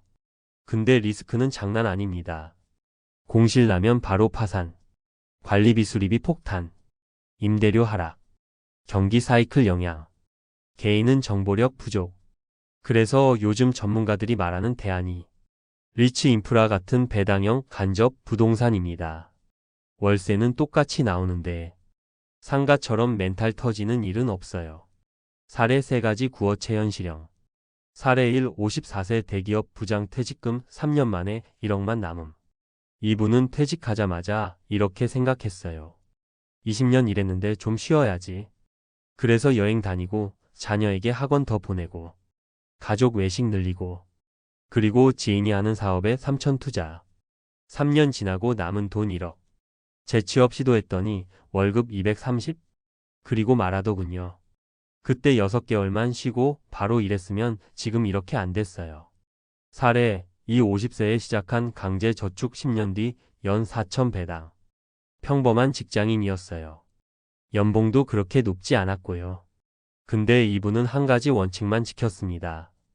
연봉 오르면 소비 말고 저축 스텝업. 연금 저축 IRP 풀로 채우고 남은 건 ETF 고배당 중심으로 투자. 결과는 10년 후 배당만 연 4천. 퇴직해도 월급이 그냥 들어옵니다.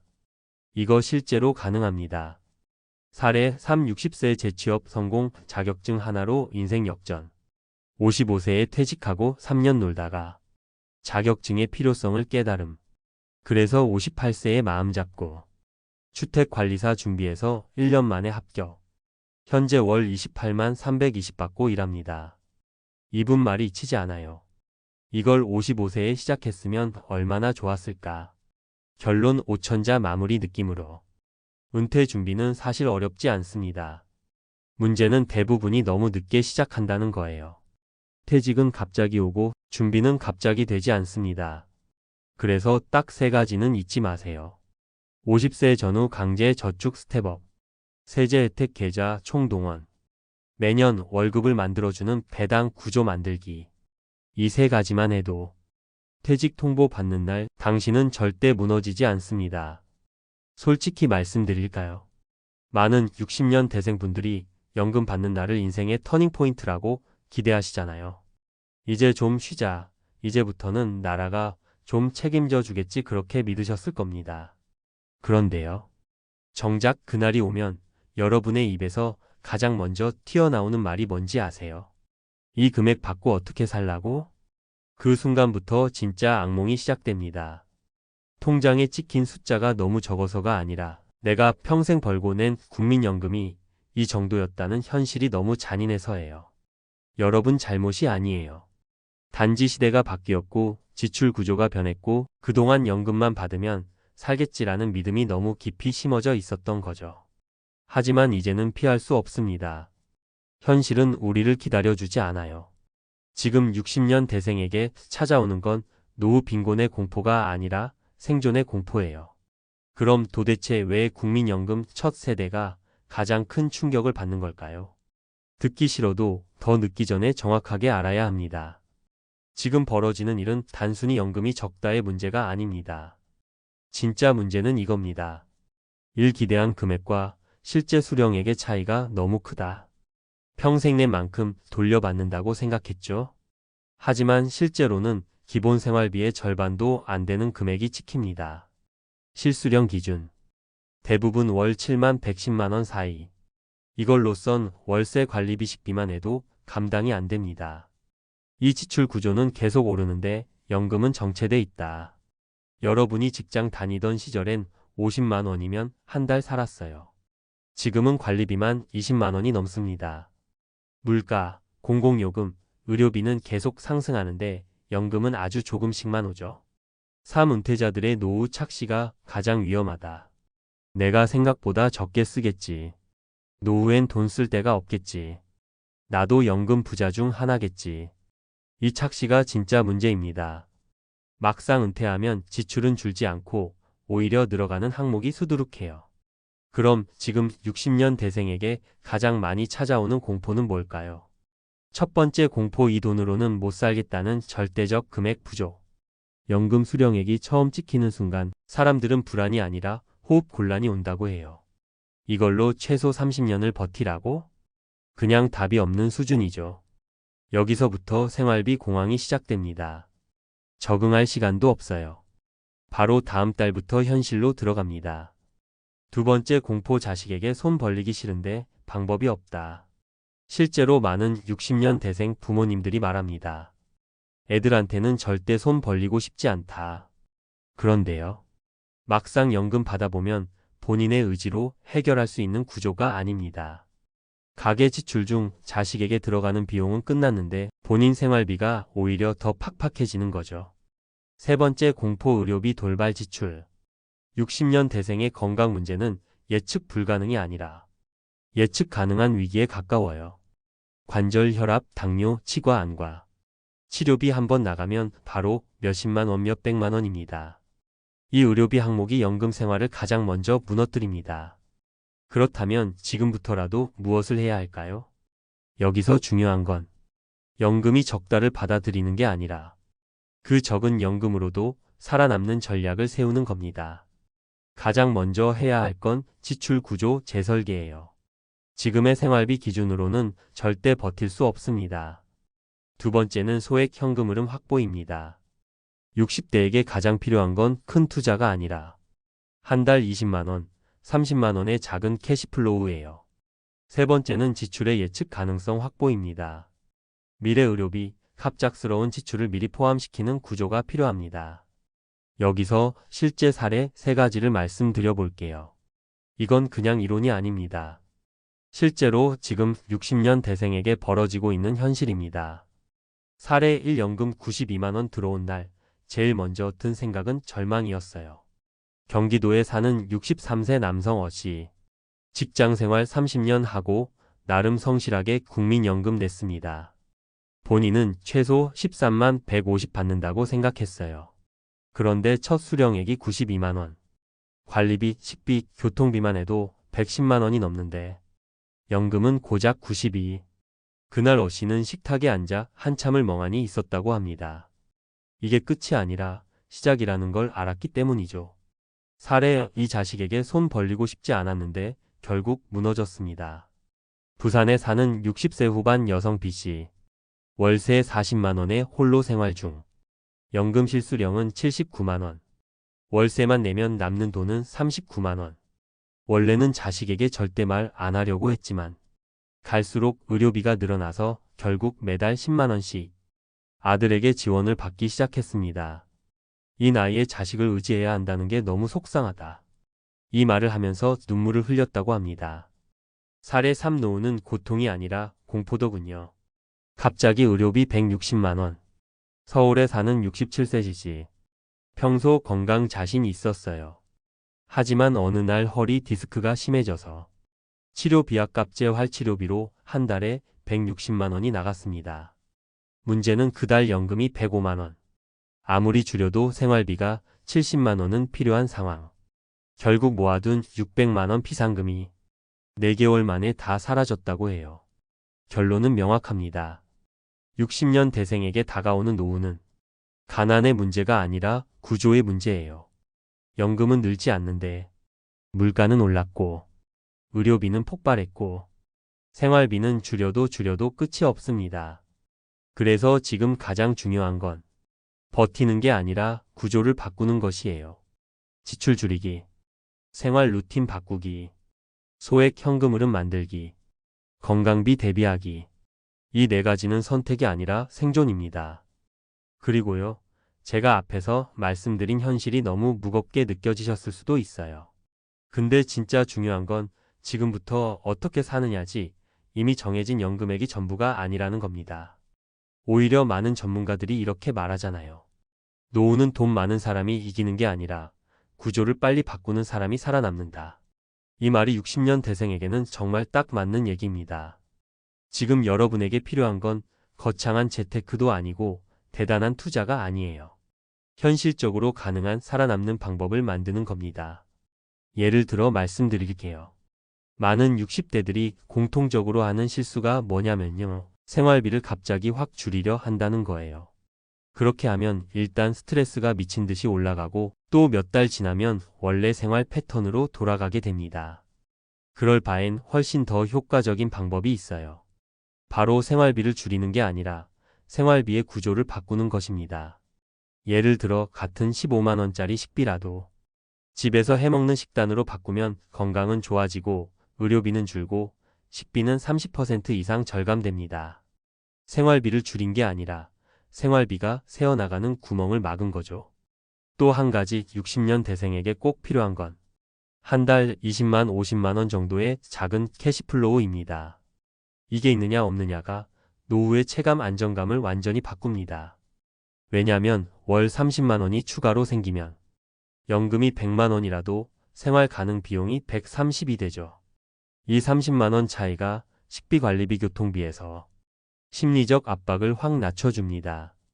여기서 중요한 건 무리해서 버는 방식이 아니라 체력 시간에 부담 없는 방식을 택해야 한다는 겁니다. 예를 들어 소규모 온라인 판매, 동네 공공근로, 시간제 도서관 근무, 경비 아르바이트 혹은 자기가 할 수 있는 기술로 소규모 프리랜서 업무를 하는 등 60대에게 맞는 저위험 저부담 캐시플로우는 생각보다 다양합니다.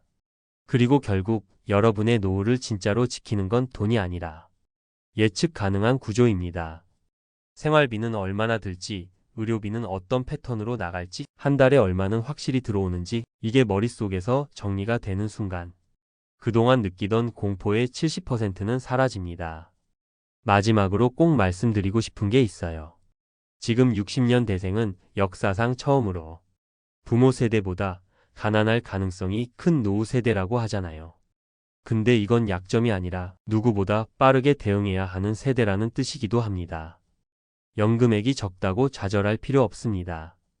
지금부터 구조를 다시 만들면 앞으로 남은 2030년이 전혀 다른 모습이 될 수 있습니다. 정말로요. 혹시 이런 말 들어보신 적 있으세요? 은퇴는 첫 해가 승부다. 그 1년을 버티면 살고 무너지면 평생이 흔들린다. 사실 이 말 과장이 아닙니다. 정년퇴직하고 딱 1년, 바로 그 시점에 삶이 산산조각 나는 분들이 너무 많습니다. 왜냐고요? 통장 잔고가 생각보다 너무 빨리 빠져나가기 때문입니다. 그동안 쌓아뒀다고 믿었던 돈이 겨우 몇 달 만에 반토막 나고 1년을 못 버티는 일이 실제로 벌어지고 있습니다. 그리고 무서운 현실 하나 더요. 1년 6억이 없으면 거의 90%가 무너진다는 사실. 은퇴자들 사이에서 이미 공공연하게 퍼져 있는 진짜 이야기입니다. 공감 서론 그럴 리 없다고요? 다들 비슷하게 말하십니다. 에이, 내가 얼마나 쓰겠다고 6억까지는 아니겠지. 집도 있고 생활비 조금 줄이면 되지 않나? 정년퇴직하면 편하게 살 줄 알았지. 이렇게 무서운 줄은 몰랐지. 그런데 여러분도 아시잖아요. 은퇴 전에는 월급이 있으므로 현실 감각이 둔해져 있고 은퇴하고 나서는 모든 지출이 통장에서 빠져나가는 구조로 완전히 바뀝니다. 이게 사람을 무너뜨립니다. 그리고 더 잔인한 건 대부분이 은퇴 첫 6개월 동안 이제 괜찮겠지라고 스스로를 속이고 딱 1년 차에 가서야 큰일 났다 하고 뒤늦게 깨닫는다는 겁니다. 그때는 이미 늦습니다. 되돌릴 매달 월급도 다시 채울 수 있는 시간도 없거든요. 본문 6억의 의미는 부자 기준이 아니다. 먼저 분명히 말씀드릴게요. 여기서 말하는 6억은 사치하는 금액이 아닙니다. 뭐 외제차, 명품, 매일 외식 그런 거랑 아무 상관없습니다. 그냥 딱 부부 기준, 밥 먹고 병원 가고 차 한 대 굴리고 기본적인 생활을 유지하는 최소 금액이 바로 6억입니다. 왜 이렇게 커 보이느냐고요? 하나씩 풀어볼게요. 생활비는 은퇴하면 줄지 않습니다. 오히려 오릅니다. 은퇴하면 생활비 줄 거라고 생각하시죠? 근데 현실은 반대입니다. 왜 오를까요? 집에 머무는 시간이 길어져요. 전기세, 식비 증가. 나이가 들수록 병원비 늘어나요. 건강보험료 실손 진료비 증가. 사회적 지출은 줄지 않아요. 경조사비, 친목 모임. 차는 계속 굴려야 해요. 유지비 절대 안 줄어요. 이렇게 해서 평균적으로 부부 기준 최소 월 250만, 300만이 고정으로 나갑니다. 이건 아주 절약 모드로 살았을 때 기준입니다. 그럼 1년에 얼마일까요? 3천만 3,600만 원. 그냥 숨만 쉬어도 이 정도가 나갑니다. 문제는 여기서부터예요. 연금으로 부족한 갭이 은퇴를 무너뜨린다. 예를 들어 부부가 공통적으로 연금 200만 230만 원 정도 받는다고 해볼게요. 꽤 괜찮은 편이죠? 근데 생활비가 300만 원이라면 매달 70만 100만 원이 마이너스입니다. 1년에 1천만 원 넘게 빠져요. 그럼 6억이면 몇 년 버틸까요? 단순히 나누기만 해도 답이 나옵니다. 6억은 20년 생존 마지노선. 6억 연 3천만 20년. 딱 이겁니다. 어떤 직업, 어떤 지역, 어떤 환경에서 살든 6억이라는 금액은 일을 하지 않고 20년 버틸 수 있는 최소 마지노선이에요. 그런데 은퇴를 보통 6,063세 정도에 하시잖아요. 평균 수명은 8,385세, 심지어 90세 넘기시는 분들도 많습니다.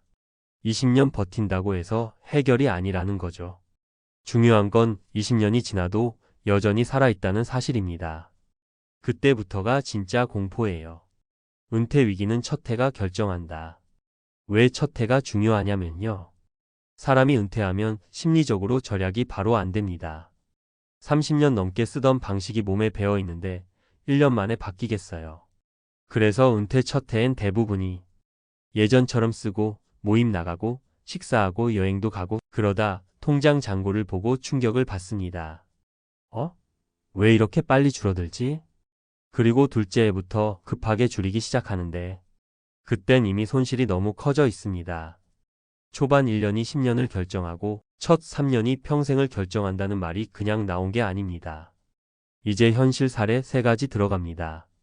첫 번째 사례 나는 아껴 쓴다고 믿었는데 통장 1년 만에 4천 빠지더라. 63세 남성 어씨는 나는 절약형이다 하라고 자신하던 분입니다. 근데 은퇴 첫 해에 통장 들여다보니 4천만 원이 사라져 있었어요. 왜냐면 그냥 병원 몇 번 다녔고 식비 조금 늘었고 손주 용돈 주고 자동차 수리비 한 번 냈고 친구 경조사 6번 갔고 이게 다 합쳐지니 한 달에 평균 330만 원이 나간 겁니다. 연금은 220만 원. 매달 110만 원씩 빠지니 연간 1,300만 원. 여행 한 번, 자동차 수리 한 번이면 금방 2천 더 나가죠. 어씨가 초반에 한 말. 나 정도면 괜찮겠지 했는데 아니더라. 두 번째 사례 부부 합쳐 5억 있었는데 3년 만에 1억 2천 날아갔습니다. 부부 B씨는 그래도 넉넉하다고 생각했어요. 퇴직금, 예금, 보험해지환급금 합쳐 약 5억. 그런데 은퇴하고 바로 부모님 병원비 지원이 생기고 위급한 건강 문제 발생하고 차량 교체하고 조카 결혼, 친구 장례식 등등 계속 터졌습니다. 그렇게 첫해 3천, 둘째에 4천, 셋째에 5천. 총 1억 2천 빠졌습니다. B씨가 한 말. 6억 얘기가 허황된 줄 알았는데 이젠 왜 그 말이 나오는지 알겠어요. 세 번째 살에 연금 190 받는데 월 280은 나갑니다. 답이 안 보여요. 혼자 사는 68세 C씨는 연금이 190 나옵니다. 적은 금액이 아니죠. 근데 월세 50, 식비 45, 병원비 2030, 교통비 10, 기타 30, 나머지 예비 지출 등등 하면 월 27만 280이 고정으로 나갑니다. C씨가 한 말. 몸이 아플수록 돈이 나가고 살수록 불안해요. 이분이 남긴 결론이 아주 인상적입니다. 한 달 100 모자라는 게 이렇게 무서운지 몰랐습니다. 마무리 외에 6억이 없으면 첫 해부터 무너질까? 이유는 딱 두 가지입니다. 하나, 은퇴 후엔 돈이 들어오는 구조가 아니라 돈이 빠져나가는 구조입니다. 둘, 첫 해의 이전 소비 습관 때문에 돈이 너무 빠르게 빠져나갑니다. 그리고 이 둘은 사람을 순식간에 벼랑 끝으로 몰고 갑니다. 그래서 전문가들이 공통적으로 말합니다. 은퇴 첫 해를 안전하게 버틸 자산 최소 6억이다. 은퇴하고 딱 1년이 지나면요. 대부분의 분들이 공통적으로 이런 생각을 하십니다. 아, 이제는 정말 계획을 바꿔야겠다. 큰일 나겠다. 그런데 문제는 그때부터는 이미 줄일 수 있는 지출이 거의 없다는 겁니다. 사람들이 생각하는 절약은 대부분 밥값, 외식, 여가 이런 쪽이에요. 근데 은퇴 후에는 그런 선택 지출이 아니라 절대 줄일 수 없는 고정 지출이 사람을 무너뜨립니다. 대표적으로 건강보험료, 임대료 또는 관리비, 병원 진료비, 약값, 자동차 유지비, 난방비, 냉방비, 경조사비. 이런 것들은 아무리 아끼려고 해도 줄어들지 않습니다. 특히 건강 관련 지출은 나이가 들수록 기하급수적으로 늘어나요. 그래서 많은 분들이 은퇴 초반엔 그냥 이번 달은 좀 많이 나갔네 정도로 넘기다가 1년이 지나면 이게 일시적인 문제가 아니라 구조적 적자라는 걸 깨닫고 충격을 받는 겁니다. 게다가 은퇴자의 지출에는 꼭 빠지지 않는 한 가지가 있습니다. 예상치 못한 지출. 냉장고 고장, 자동차 배터리 교체, 갑작스러운 치과 치료, 가족 행사, 장례식. 이런 걸 한 번이라도 겪으면 단숨에 50만 원, 100만 원이 바로 빠져요. 그리고 이 비정기 비용이 1년에 평균 300만, 500만 원 정도 됩니다. 이건 어떤 전문가도 무시할 수 없는 금액이고 어떤 은퇴자도 피할 수 없는 현실이에요. 사람들이 6억이라는 숫자를 듣고 과하다고 느끼는 이유는요. 지금 눈앞의 지출만 계산하기 때문입니다. 그런데 은퇴란 게 12년 살다가 끝나는 게 아니잖아요. 최소 20년, 길면 30년을 버텨야 해요. 이 기간 동안 물가는 꾸준히 오르고 의료비는 더 빠르게 오릅니다. 지금 월 300이면 충분할 것 같아도 10년 뒤엔 35만 400이 될 수 있는 거예요. 그리고 또 하나 잊지 말아야 하는 게 체력의 감소입니다. 은퇴 초기엔 하루 종일 집 근처에서 산책하고 직접 요리하고 대중교통 쓰고 할 수 있는데 70대, 75세 넘어가면 그게 점점 어려워집니다. 음식 배달, 택시, 간편식 의존도가 올라가고 그만큼 지출도 자연스럽게 늘어나요. 그래서 은퇴 전문가들은 말합니다. 60대와 70대의 지출 패턴은 완전히 다르다. 60대 기준으로 계산하면 반드시 부족해진다. 결국 6억이라는 기준은 과한 욕심이 아니라 이런 여러 가지 변수를 다 합쳐서 나온 그나마 안전한 최저선이라는 거죠. 그리고 중요한 건 여기서 끝이 아니라는 겁니다. 6억이 있다고 해서 반드시 안전해지는 것도 아니에요. 문제는 그 돈을 어떻게 쓰고 어떻게 나누고 어떤 순서로 관리하느냐에 따라 안전한 노후가 되기도 하고 불안한 노후가 되기도 합니다. 그러니까 지금 이 시점에서 가장 중요한 건 당신이 가진 금액을 비관하거나 포기하는 게 아니라 현재 자산을 어떻게 안전하게 버티는 구조로 바꿀 것인지를 빨리 세우는 겁니다. 솔직히 말씀드리면요. 미국에서 오래 사신 분들이 한국에 잠깐 들어갔다 며칠 만에 얼굴이 확 굳어지는 이유가 있어요. 공항에서는 좋았거든요. 반가운 냄새, 편한 말, 따뜻한 음식, 가족들 이게 사람을 무너뜨릴 만큼 그립단 말이에요. 그래서 여러분도 은퇴하고 나면 한국에서 몇 년 살아볼까? 이런 생각 한 번쯤은 하셨을 거예요. 근데요, 막상 살아보면 처음엔 눈부시게 좋은데 그 다음부터 진짜 무서운 게 찾아옵니다. 아, 내가 여기서 계속 살면 인생이 흔들릴 수도 있겠다 싶은 순간이 와요. 특히 미국에서 은퇴한 교포분들은요, 한국 땅에 발 딛자마자 한 가지 충격을 가장 먼저 맞습니다. 이게 돈의 문제가 아니고 건강의 문제도 아니고 집값 문제도 아니에요. 딱 한마디예요. 속도가 너무 빠르다. 여기서 말하는 속도라는 건요, 일상, 사람, 시간, 소비, 관계, 변화, 시선 전부예요. 미국처럼 느긋하게 살던 분들이 한국의 시간 흐름에 딱 부딪히는 순간 심장이 벌렁벌렁해지는 이유가 바로 그겁니다. 본인 의지가 아니라 시스템이 사람을 밀어붙여요. 그 속도를 못 버티면 진짜 며칠 만에 짐 싸고 미국 돌아오고 싶어집니다. 그걸 실제로 겪은 교포분들이 너무 많습니다. 그리고 그 이야기들을 하나씩 들어보면요, 은퇴 준비를 어떻게 해야 하는지, 어디에 뿌리를 내릴 것인지 완전히 다른 관점으로 보이실 거예요. 그래서 지금부터 한국에서 은퇴 후 살다 돌아온 교포들이 공통적으로 말하는 그 충격의 순간을 여러분도 실제로 느껴본 것처럼 구체적으로 풀어드릴게요. 그리고 왜 그 속도가 은퇴자의 마음을 흔들어 놓는지 사례들을 통해 아주 현실적으로 말씀드려 볼게요. 구어체로 그냥 옆에서 얘기하듯 편하게 갈게요. 미국에서 오래 살면 몸에 배는 게 하나 있어요. 바로 여유라는 리듬이에요. 마트 가도 줄 오래 서도 별로 안 급하고, 은행 가면 그냥 기다리면 되고, 병원 예약도 몇 주 뒤여도 그 정도는 괜찮지 하잖아요. 이게 몸에 스며든 거예요. 그런데 한국 오자마자 사람들은 이미 뛰고 있고, 차들은 빵빵거리고, 카페에 앉아 있어도 다들 노트북 두드리면서 뭔가 엄청 바빠 보이고, 지하철도 순식간에 몰리고 빠지고, 이게 사람을 압도해요. 교포들이 한국에 와서 제일 먼저 맞는 충격이 바로 이거예요. 내가 너무 느려졌다. 이거 느껴지는 순간 스스로가 늙은 것 같고 뒤처진 것 같고 한국의 흐름이 내 삶을 삼킬 것 같아요. 그리고 이 감정이 하루, 이틀 지나면요, 마음이 무너지기 시작합니다. 여기서 내가 적응하고 살 수 있을까? 한국은 사는 속도가 너무 빠르다. 나같이 은퇴한 사람은 여기서 치일 것 같다.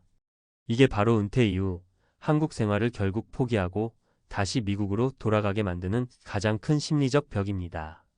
그럼 하나씩 사례를 드릴게요. 이게 왜 이렇게 사람을 흔드는지 실제 교포분들의 이야기로 보면 확실해지실 거예요. 첫 번째 사례는요, 뉴저지에서 은퇴한 한인 부부였어요. 연세는 거의 70 가까우셨고, 한국에 가면 친구도 많고, 식당도 좋고, 대중교통 편하니까 살아보자고 하셨대요. 근데 한국 도착한 지 일주일 만에 남편분이 하신 말이 이거예요. 여긴 대화 속도도 너무 빨라, 사람 눈빛도 너무 빠르고, 하루 종일 뭔가 쫓기는 느낌이 들더래요. 한국 사람들 특유의 빠른 말투와 리듬이 은퇴한 몸과 맞지 않았던 거죠. 결국 2달 만에 다시 미국행 비행기 표 끊고 돌아오셨습니다. 너무 정신이 없는 속도가 버티질 못했다고요. 두 번째 사례는 LA에서 은퇴하신 82살 어르신이었어요. 한국 병원 시스템 좋다고 해서 치료 겸 들어가 있으려고 했대요. 근데요, 병원도 너무 빠르고 사람들도 줄 서면서 서로 말 섞고 의사들도 말 빨리 하고 설명도 짧게 하고 이게 너무 낯설더래요. 미국 병원처럼 천천히 설명하고 Do you have any questions? 이런 여유 있는 문화가 익숙했던 거죠. 이 어르신이 하신 말이 아직도 기억나요. 살려면 미국이 편하고 버티려면 한국은 너무 빠르다. 결국 건강보다 정신이 더 힘들어져서 다시 LA로 돌아오셨어요. 세 번째 사례는 가장 현실적이에요. 실리콘밸리에서 은퇴하신 59살 교포 남성분이었는데요. 한국에서 한 1년 살아보자 했대요. 근데 문제는 돈이 아니라 소비의 속도였어요. 주변 친구들 만나면 돈 쓰는 템포가 너무 빠르고 커피 한 잔 마시러 가도 줄이 쫙 서 있고 모두가 뭔가를 빨리빨리 결정해야 해서 하루가 너무 정신이 없었답니다. 이분이 한국 떠나기 전날 이런 얘기를 했어요. 한국은 나를 쉬게 해주질 않아요. 사는 게 너무 빨라요. 결국 한국 생활 접고 미국 돌아와서 다시 그냥 자신만의 템포로 조용히 사는 삶으로 정착하셨습니다. 이렇게만 보면요, 마치 한국이 문제 있는 것 같잖아요. 근데 그게 아니라 한국은 젊은 나라예요. 에너지가 넘치고 속도가 빠르고 변화가 크고 이건 좋은 나라라는 증거이기도 해요. 문제는 은퇴한 몸과 마음이 그 속도에 맞지 않는다는 거예요. 한국이 틀린 게 아니라 내 인생의 속도가 바뀐 것. 이걸 깨닫는 순간 교포분들은 그제야 이해합니다. 그래서 결국은 선택의 문제예요. 내 은퇴 후 삶의 속도는 어디에 맞는가? 빠르게 살아도 괜찮은가? 아니면 천천히 살아야 마음이 편한가? 미국에서 오래 사신 분들은 거의 대부분 두 번째예요. 그래서 한국에서 오래 버티는 교포분들이 정말 드물어요. 결론은 참 간단해요. 한국은 정말 좋은 곳이지만 은퇴자의 삶에는 너무 빠르다. 미국은 느리고 편하지만 그만큼 적적하고 외롭다. 이 두 가지를 놓고 본인이 원하는 노후 리듬을 선택해야 해요. 누구 말처럼 은퇴는 돈보다 리듬 선택이 훨씬 중요하거든요. 그리고 여러분이 언젠가 한국행을 고민하게 되실 수도 있으니까 이건 꼭 기억하셔야 해요. 한국에서 교포들이 제일 먼저 충격받는 건 돈도 아니고 물가도 아니고 관계도 아니에요. 바로 속도입니다. 그 속도를 견딜 수 있으면 한국에서 잘 사는 거고 그게 버겁다 싶으면 미국으로 돌아오게 돼요. 정답은 없지만 자신에게 맞는 리듬을 아는 게 가장 지혜로운 은퇴 전략입니다. 그럼 이제부터는 조금 더 깊숙하게 들어가 볼게요. 왜 교포들이 한국에서 그 속도 충격을 견디지 못하는지, 그리고 그게 단순한 문화 차이가 아니라 은퇴 후 삶 전체를 흔드는 결정적인 변수인지. 이 부분을 놓치면 나중에 한국 장기 체류를 꿈꿀 때 똑같은 실수를 반복하게 되거든요. 한국에 잠깐 있을 때는 잘 몰라요. 일주일 한 달 이 정도는 그냥 여행이에요. 설렘 있고 맛있는 것도 많고 사람들도 반갑고. 근데요, 세 달을 넘기면 그때부터 진짜 삶이 얼굴을 드러냅니다. 여행이 아니라 일상이 되는 순간이죠. 그리고 바로 그때부터 속도가 사람을 괴롭히기 시작해요. 은퇴자는요, 젊은 사람들과 다릅니다. 마음의 여유가 중요하고 일정 리듬이 무너지는 순간 불안이 확 올라와요. 한국은 워낙 빠르게 돌아가기 때문에 가만히 있어도 마음이 쫓겨요. 나만 뒤처진 것 같다는 그 기분, 이게 은퇴자의 자존심을 흔듭니다. 그리고 이 심리적 피로가 쌓이면 몸도 같이 힘들어져요. 잠도 얕아지고 사소한 소음에도 신경이 예민해지고 사람을 만나는 게 부담스러워지고 결국 스스로 이렇게 말하게 돼요. 여긴 내가 살 곳이 아니구나. 그런데 이 판단이 정말 무서운 게요. 대부분은 속도 문제를 제대로 분석하지 않고 내립니다. 그냥 답답해서, 먹먹해서, 빨라서 버티기 힘든 건데 이걸 한국이 나랑 안 맞는다로 단정해버리는 거죠. 그러다 미국 돌아오면 또 외롭고 너무 조용해서 답답하고 어느 나라에 있어도 마음이 들쑥날쑥해지는 거예요. 사실 진짜 해답은요, 속도 자체가 아니라 속도를 선택할 수 있는가예요. 한국은 속도가 빠른 나라예요. 그리고 한국은 개인이 그 속도에서 벗어나기가 정말 어렵습니다. 버스를 타도, 병원을 가도, 식당에서도, 길거리에서도, 심지어 가족 모임에서도 모두가 조금은 급해요. 그게 자연스러운 문화죠. 그런데 은퇴자 입장에서는 이게 엄청난 압박으로 다가옵니다. 반대로 미국은요, 내가 원하는 속도로 살 수 있는 공간이 많아요. 잠깐 쉬고 싶으면 쉬어도 아무도 뭐라 하지 않잖아요. 내가 오늘 아무것도 안 해도 뭐라 하는 사람이 없죠. 미국의 여유는 결국 은퇴자에게는 일종의 보호막 같은 거예요. 그래서 교포들 중에 이런 분들 정말 많아요. 한국이 너무 좋아서 살고 싶은데 내 삶의 속도가 너무 달라서 결국 못 있겠다. 이건 부끄러운 게 아니라 너무 자연스러운 반응이에요. 결국 중요한 건요, 은퇴 후에는 나라를 선택하는 게 아니라 삶의 리듬을 선택하는 거라는 겁니다. 한국의 빠른 리듬이 당신을 더 살아있게 만들 수도 있고 반대로 더 지치게 만들 수도 있어요. 미국의 느린 리듬이 당신을 안정시킬 수도 있고 반대로 외롭게 만들 수도 있어요. 그래서 정답은 단 한 가지예요. 여러분이 가장 편하게 숨 쉴 수 있는 곳에 뿌리를 내리셔야 합니다. 그리고 혹시라도 한국 장기 체류나 여기민을 계획 중이라면 반드시 이 질문을 스스로에게 던져보세요. 나는 어떤 속도에서 가장 편안한가? 이 질문 하나로 앞으로 10년의 노후가 완전히 달라질 수 있습니다. 요즘 은퇴한 교사들 사이에서 가장 많이 들리는 말이 뭔지 아세요? 나 이렇게 적게 나오는지 몰랐어 망했다. 그동안은 교사는 연금 부자라는 말이 마치 진리처럼 여겨졌잖아요. 공무원 교사라면 국민연금보다 훨씬 많이 나오고 나이 들어도 안정적으로 살아갈 수 있을 거라고 다들 이야기했죠. 그런데 정작 은퇴 첫 달 연금 실수령액 딱 찍히는 그날 표정이 싹 바뀝니다. 기대가 무너지면 공포가 그 자리를 채우거든요. 아니 세금 떼고 건보료 떼고 공제 떼니까 내가 알고 있던 금액이 아니잖아? 이 돈으로 둘이 어떻게 살아? 그 순간 은퇴 현실이 들이닥치는 겁니다. 그리고 대부분이 똑같은 고백을 하죠. 연금만 믿고 살았다가 진짜 큰일 났다. 사실 교사 연금이 적어서 문제가 아니에요. 문제는 생각보다 훨씬 빨리 써버린다는 거예요. 은퇴 후엔 돈을 쓰는 속도가 우리가 예상한 것보다 적어도 두세 배는 빨라집니다. 물가 오르고 의료비 오르고 자녀 문제 터지고 부모님 요양 문제 생기고 본인 건강도 갑자기 흔들리고 여기에 경조사까지 줄줄이. 그리고 꼭 마지막에 이렇게 말해요. 연금 많다고들 했는데 왜 나는 이렇게 빠듯하지? 이 글에서는 은퇴 교사들의 실제 사례를 바탕으로 지금 많은 분들이 겪고 있는 현실이 뭔지 그리고 어떻게 대비해야 살아남을 수 있는지 구어체로 진짜 현실 그대로 풀어드릴게요. 은퇴한 교사들이 실제로 맞닥뜨리는 5가지 현실. 첫째, 연금 공제 후 실수령액의 충격. 예를 들어 어떤 분이 연금 월 250 나온다고 칩시다. 하지만 실제로 통장에 찍히는 건 19만 214이에요. 왜냐면 건보료, 세금, 기여금 공제, 각종 보험료, 기존 대출 상환, 가족 관련 자동이체, 이게 줄줄이 빠져나가요. 그래서 대부분 은퇴 첫 달 이렇게 말합니다. 아니 내가 알던 연금이 아니네? 둘째, 생활비가 생각보다 많이 든다. 정년퇴직 후 많은 분들이 이렇게 말해요. 이제 더 안 쓰고 소박하게 살면 돼. 그런데 막상 살아보면 기존 소비 패턴이 하루아침에 바뀌지 않아요.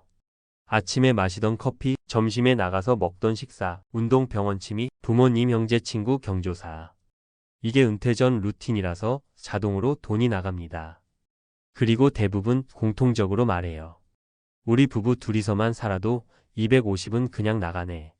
셋째, 의료비가 갑자기 폭탄처럼 터진다. 은퇴 후 2년 차부터 본격적으로 느끼게 되는 게 건강의 비용이에요.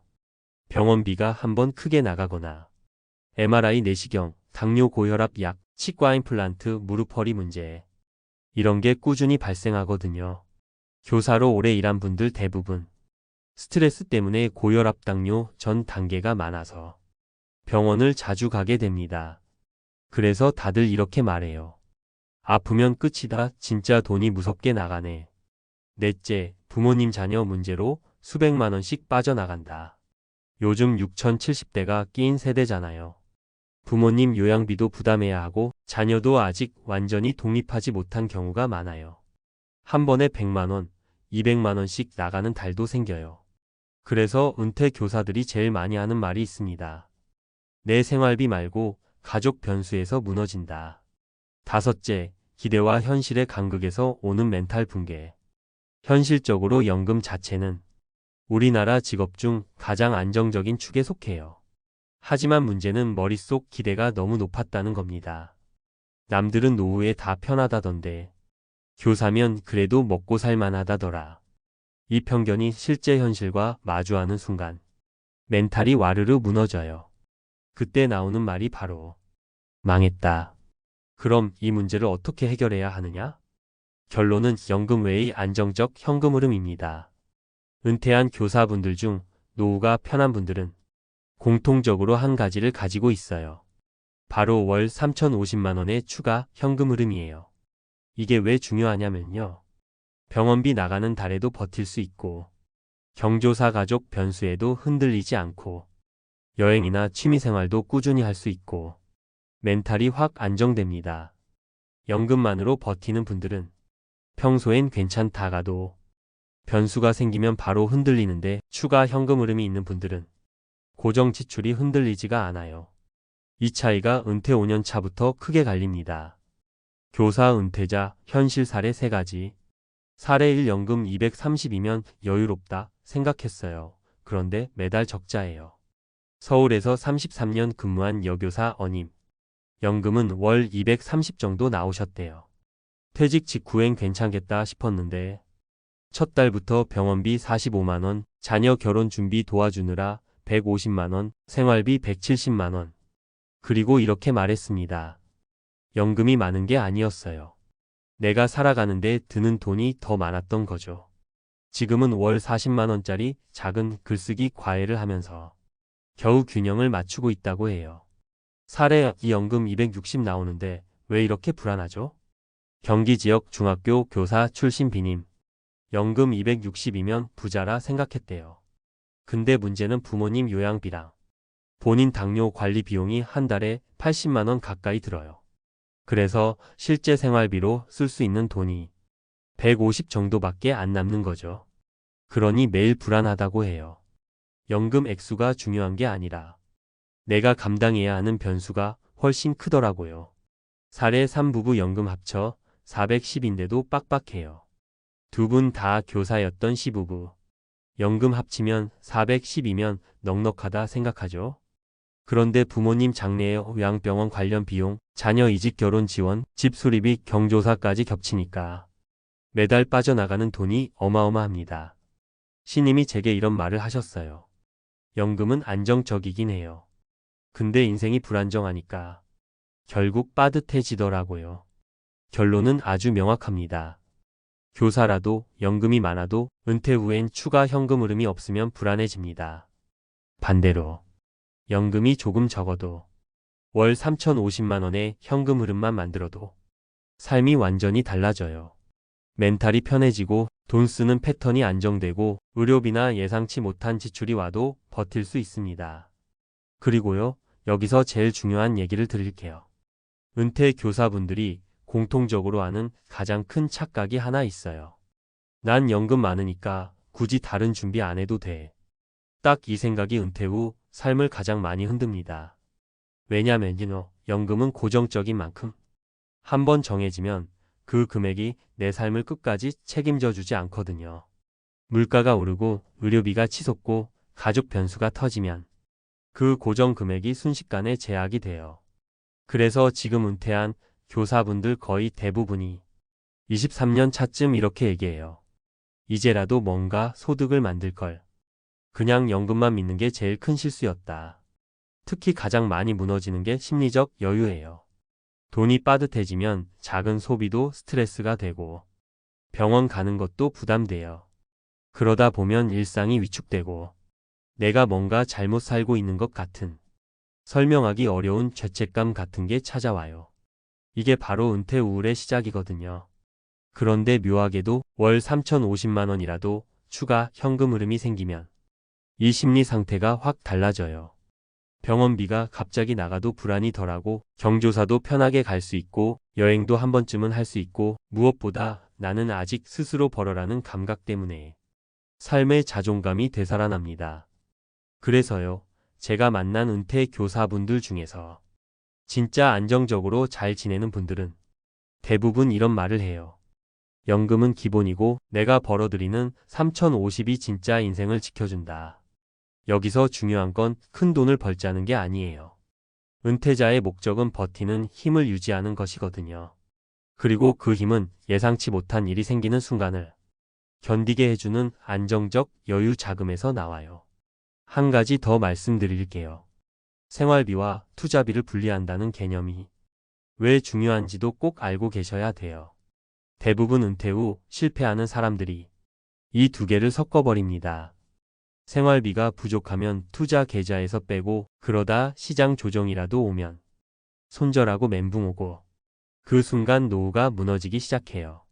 하지만 생활비는 생활비대로 투자는 투자인 채로 철저하게 분리해두면 투자가 떨어져도 생활비는 멀쩡하고 생활비가 올라가도 투자 계좌는 건드리지 않게 됩니다.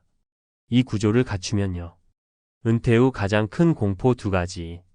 시장 폭락 공포, 의료비 공포. 이 두 개를 견딜 여유가 생겨요. 결국 지금 필요한 건 아주 단순한 한 가지입니다. 연금 외에 나만의 안전판을 하나 더 만들기. 그 안전판이 바로 월 3,050만 원의 작은 현금 흐름이에요. 아마 마음속에 이런 질문 드실 거예요. 그럼 도대체 뭘 해야 돼? 나이 들어서 할 수 있는 게 뭐가 있나? 힘든 일은 하기 싫고 나도 자유를 누리고 싶은데